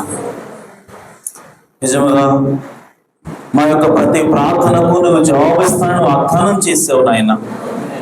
యేసుక్రీస్తు నామంలో మీరు అడిగిన ప్రతిదీ కూడా నీవు మాకు దయచేస్తాను వాగ్దానం చేసావు తండ్రి. అయ్యా, అయితే ఈరోజు ఆ విశ్వాసంతో మేము ప్రార్థన చేయలేకపోతున్నాం. అయ్యా, మా యొక్క తప్పిదాలను మీ సన్నిధిలో ఒప్పుకొని అయ్యా విచారపడి బాధపడి మేము తిరగలేకుండా మేము ప్రార్థిస్తున్నాం తండ్రి. అయితే మమ్మల్ని క్షమించండి నాయన. అయ్యా, మా ప్రతి దోషమును ప్రతి అతిక్రమమును మీ సన్నిధిలో ఒప్పుకోగలిగేటువంటి ఒప్పుకోలు మాకు దయచేయండి. మారు మనసు మాకు దయచేయండి. ప్రతి దినము నేను ప్రతి దినము దినదినము చనిపోతున్నాను అయ్యా. అలాగే మేము కూడా అయ్యా దినదినము చనిపోవాల్సిన అవసరం ఉన్నది అయ్యా. ప్రతిరోజు మేము చేసేటువంటి తప్పిదాలు పాపములు తెలియక చేసేవి తెలియక చేసేవాటన్నిటినీ కూడా అయ్యా మీ సన్నిధిలో ఒప్పుకొని పశ్చాత్తాపడి విడిచిపెట్టాల్సినటువంటి అవసరం మాకున్నది నాయన. అప్పుడే మీ సన్నిధిలో మేము చేసే ప్రార్థన మీ సన్నిధికి చేరుతుందని అయ్యా మాతో తేటగా మాట్లాడావు నాయన. ఇదిగో నాయన, మా తప్పులు ఒప్పుకోకుండా అయ్యా మేము చేసినటువంటి పాపాలను అయ్యా తప్పులను గుర్తించకుండా మేము చేసే ప్రార్థన మీ సన్నిధికి రాదని మాతో మాట్లాడావు అయ్యా. ఇది మొదలుకొని మేము ఆయన మా యొక్క పాపాలు ఒప్పుకొని మీ సన్నిధిలో విడిచిపెట్టి మీ వైపు తిరిగి అయ్యా ప్రార్థించే వారికి మమ్మల్ని చేయమని ప్రార్థిస్తున్నాం. సంఘంలో మీరు జ్ఞాపకం చేసుకునండి. విశ్వాసరహితమైన ప్రార్థన చేసేలాగా సంఘాన్ని అయ్యా మీ ఆత్మ చేత నింపమని ప్రార్థిస్తున్నాం అయ్యా. మీ ఆత్మతో ప్రార్థించే వారిగా మమ్మల్ని మలచమని ప్రార్థిస్తున్నాం అయ్యా. యేసుక్రీస్తు నామంలో అయ్యా ఈ ప్రార్థన అడుగుతున్నాను. ఎందుకంటే యేసుక్రీస్తు నామంలో మీరు ఏ జరిగినా దయచేస్తాను వాగ్దానం చేస్తావు నాయన. నిశ్చయముగా సంఘములకు నాకు అయ్యా విశ్వాసంతో కూడినటువంటి ప్రార్థన ఎలా చేయాలో నేర్పించండి నాయన. అయ్యా ఈ రోజు మొదలుకొని విశ్వాసంతో అవగాహనతో ప్రత్యక్షతతో ప్రార్థించేటువంటి ప్రార్థన యోధులుగా మీ బిడ్డలను తీర్చిదిద్దమని ప్రార్థిస్తున్నా తండ్రి. మా జీవితాల్లో మా కుటుంబాల్లో వచ్చేటువంటి ప్రతి కష్టముల గురించి ప్రతి బాధల గురించి ప్రతి శ్రమల గురించి మేము మొరపెడుతున్నప్పుడు విశ్వాసంతో దేవుడు ఆలోకిస్తున్నటువంటి నమ్మకంతో ప్రార్థించే ప్రార్థనను మాకు దయచేయమని ప్రార్థిస్తున్నా తండ్రి. మీ చిత్తానుసారంగా ఎలా ప్రార్థించాలో మాకు నేర్పించండి నాయన. ఆ విధవాలు అయా బైబిల్లో ఉన్నటువంటి అయా విధవాల గురించి ఏరియా గురించి ఆమె ఎత్తి ప్రార్థించినప్పుడు వాక్యానుసారంగా ఆమె ప్రార్థించింది కనుక, దేవుడి చిత్తానుసారంగా ఆమె ప్రార్థించింది కనుక అయ్యా ఎక్కడో ఆకాశంలో ఉన్నటువంటి ఫ్లైట్ ని కూడా నువ్వు నేలకు దించావు నాయన. ఆమె ప్రార్థనకు జవాబు దయచేసావు తండ్రి. అదే దేవుడు ఇప్పుడు కూడా నువ్వు ఉన్నావన్న విశ్వాసాన్ని మేము కలిగి ప్రతి ప్రార్థన చేయదు ప్రభు అయ్యా. సంఘము ఓ నాయన దినదినము ఎడతెగక ప్రార్థించడం అనుభవం వెలుగుగాక ప్రభు అయ్యా. నా తండ్రి సంఘము ఓ ప్రార్థన యోగులుగా మారుగాక ప్రభు అయ్యా. నా తండ్రి సంఘాన్ని దీవించండి, ఆశీర్వదించండి అయ్యా. ఎంతబడే విశ్వాసం చేయండి నాయన. ఇది కూడా నా తండ్రి బుధవారం ఆదివారం ఏ విధంగా సంఘానికి వస్తున్నారు అలాగే బుధవారం కూడా నా తండ్రి మీ సంఘానికి ఆసక్తితో వచ్చినట్లుగా అయ్యా సంఘమును దీవించమని ప్రార్థిస్తున్నాను అయ్యా. రాలేక అనబడే వాళ్ళు జ్ఞాపకం చేసుకోండి, వాళ్ళు క్షమించండి ప్రభు. మరలా నా తండ్రి మీరు మీ సన్నిధికి వారికి తోడుకున్నప్పుడు ప్రార్థిస్తున్నా. ఈ సమయంలో నాయన వెత్తబడిన ప్రతి మాటను అయ్యా నా తండ్రి మీరు నీరు కట్టండి, నూతనంగా ఫలింపుగా ఇచ్చామని ప్రార్థిస్తున్నాం. వాక్యానుసారంగా మీరు బోధించిన ప్రకారముగా విశ్వాసంతో ప్రార్థించే వారిగా మమ్మల్ని మలచమని ప్రార్థిస్తున్నాం. ఈ సమయంలో ఆయన సంఘంలో ఎవరైతే అనారోగ్యంతో బాధపడుతున్నారో అయ్యా నా తండ్రి వారికి స్వస్థత అనుగ్రహించమని ప్రార్థిస్తున్నాం. యేసుక్రీస్తు నామములో ఆయన ఎవరైతే రక్షణ లేకుండా ఉన్నారో వారికి రక్షణ భాగ్యాన్ని ఇచ్చామని ప్రార్థిస్తున్నాం అయ్యా. అలాగే నా తండ్రి ఎవరైతే అప్పుల బాధలో కూరుకుపోయి ఉన్నారో యేసుక్రీస్తు నామములో వారికి విడుదల ఇచ్చామని ప్రార్థిస్తున్నాను. అలాగే నాయన సంఘమును రెత్తి పట్టండి, ఆర్థికంగా దీవించండి, భౌతిక సంబంధంగా దీవించండి, అలాగే ఆత్మ సంబంధంగా కూడా అయ్యా నా తండ్రి అన్ని విధాలుగా సంఘాన్ని దీవించమని ప్రార్థిస్తున్నాను. నీ కృప తోడుగా నడిపించమని సహాయం చేయమని మా ప్రభువును రక్షకుడు నాయన యేసుక్రీస్తు నామములో ప్రార్థించండి వేడుకుంటున్నాను పరమ తండ్రి, ఆమేన్. మన ప్రభు అయిన యేసుక్రీస్తు వారి కృపా సమాధానములు సకల పరిశుద్ధులతో కూడిన మనందరకు సదాకాలంతో నడిపించిన దాకా ఆమేన్. ఆమేన్. ముగించబడింది అందరికీ.